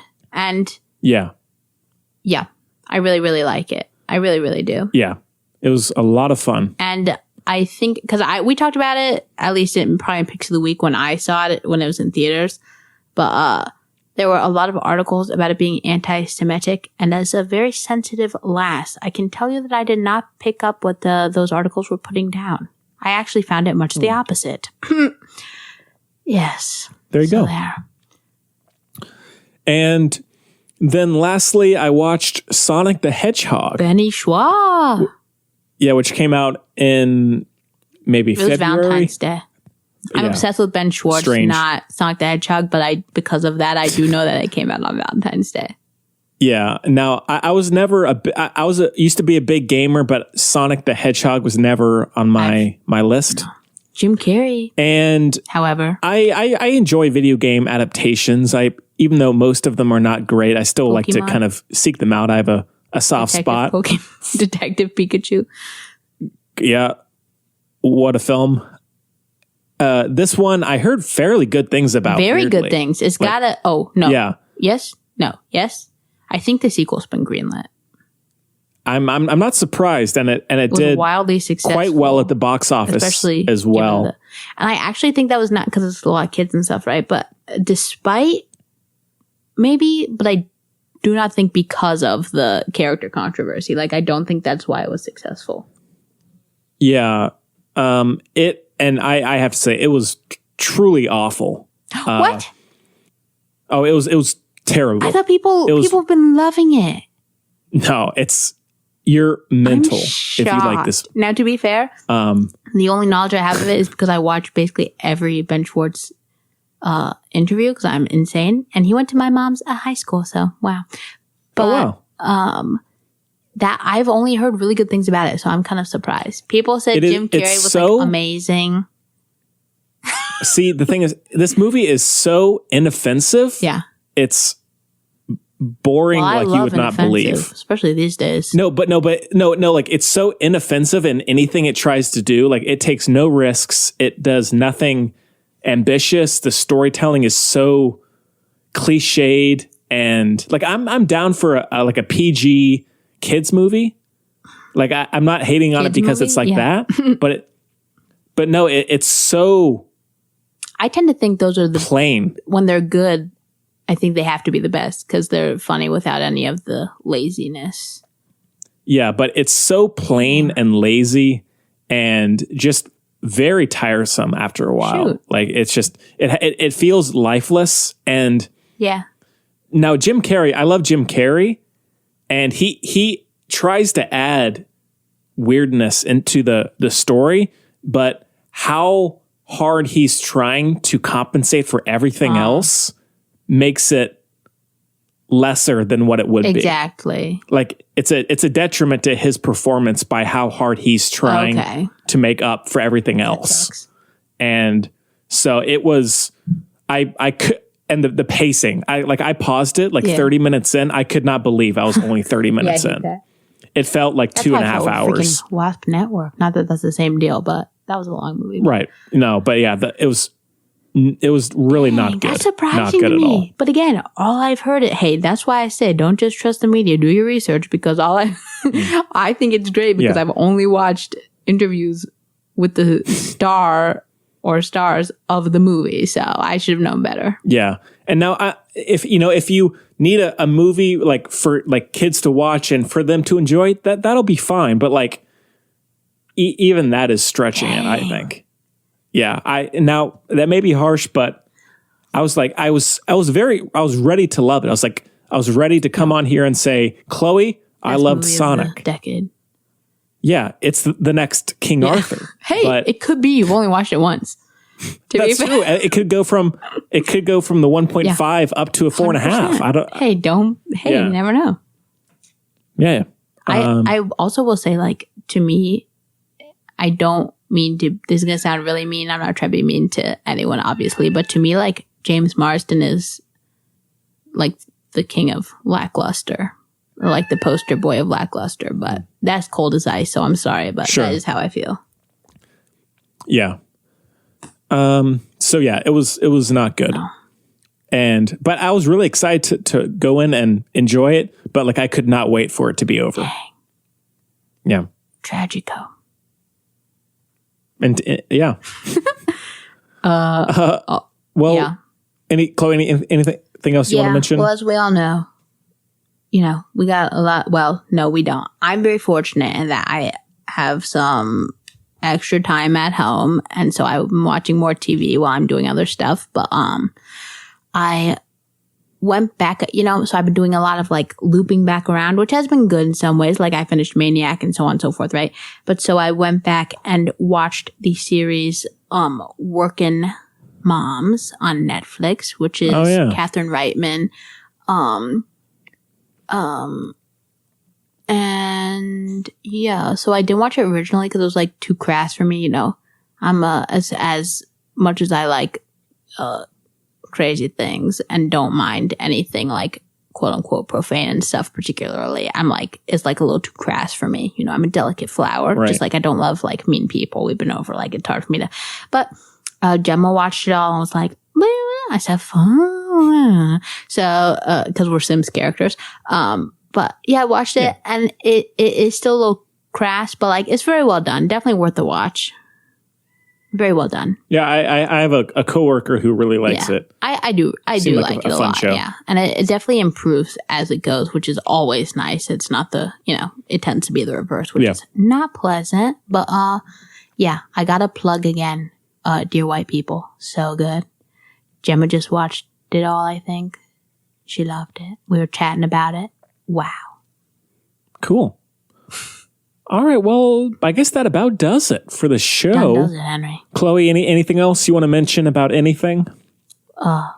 Stay cool out there. Stay kind. It's a hot one, yeah. I meant in every sense, stay cool. Henry, you're the best. Oh, you're the best too. You can fight everybody. Thanks again for the lasagna. You're so welcome. Can't wait to have more when we finish. Can't wait to never be able to eat that because of basically all the ingredients. You can live vicariously through me. That sounds like very creepy. That was like on Kimmy Schmidt. She was like stress eating, but it was Kimmy. She made Kimmy eat it. Anyway. That's clever. Yeah, it's gross. But yeah, so now next week, Hamilton. I'm pissed. I'm so mad that I saw Disney, of course, no longer offers their free trial because in case you all didn't know, I hate Disney with a passion. Why does nobody care that Walt Disney was a Nazi? Like, nobody cares. Look it up. Nobody cares. Anyway, that's why you think all the witches got big noses and crap. Like, okay, thank you and good night. But anyway, I'm so mad they took away their their subscription trial or whatever. So, Clobo pissed. She ain't surprised. They're literally the only ones who don't do it. Rude. So I'm going to have to find some very legal way to watch it. Well, Henry or Allie probably have it. They do. I have it too. You can borrow one of ours. Disney will come after you. But thank you, Henry. I'd like to see you try Disney. No, please don't. Yeah. I apologize. But yeah, so Hamilton for next week, and we'll figure out a good... Yeah, it's going to be a big one coming out on Disney Plus this Friday. Or tomorrow, July 3rd. Tomorrow's July 3rd? Oh yeah. My gosh. Oh, wow, it's your mom's birthday then. Birthday? Wow. Oh, no, today's Wednesday. Was that supposed to be studio magic? No, you gotta wink at me, okay? I can't... Look. No, I honestly thought today was Thursday. I told you so many times I don't like time travel. I don't know how to do it. Happy birthday, Mama. Yeah. But yeah, we'll figure out a good secondary review to do alongside that. But Hamilton for sure for next week. And we might try and see if available to get a friend on. Oh, yeah. But of course, that is all depends on scheduling and all that. So hopefully so. Yeah. Well, Chloe, I love seeing you. Too, Henry. It's great to see you. So nice. I wish we could hang out in person, but one day. So sad. Can't wait to go back to the movie theater to complain about the same things together, I know, That's right? Beautiful. I can't wait to go see, what was that girl's name at Regal? Yes. Was it? No. Okay, but it was Dewey, right? Because I was like, of course. Was it Esther? No. Was it? No, it was Esther. Shout out to Esther. And hopefully we can talk to the other guy about changing his favorite movie from The Holy Grail to something else more original. You know? But Esther's cool. She should have her own she's with it movie. She's with it, yeah. Well, cool. We hope you enjoyed the show. 496,876 as much as we did. And we'll see you next time.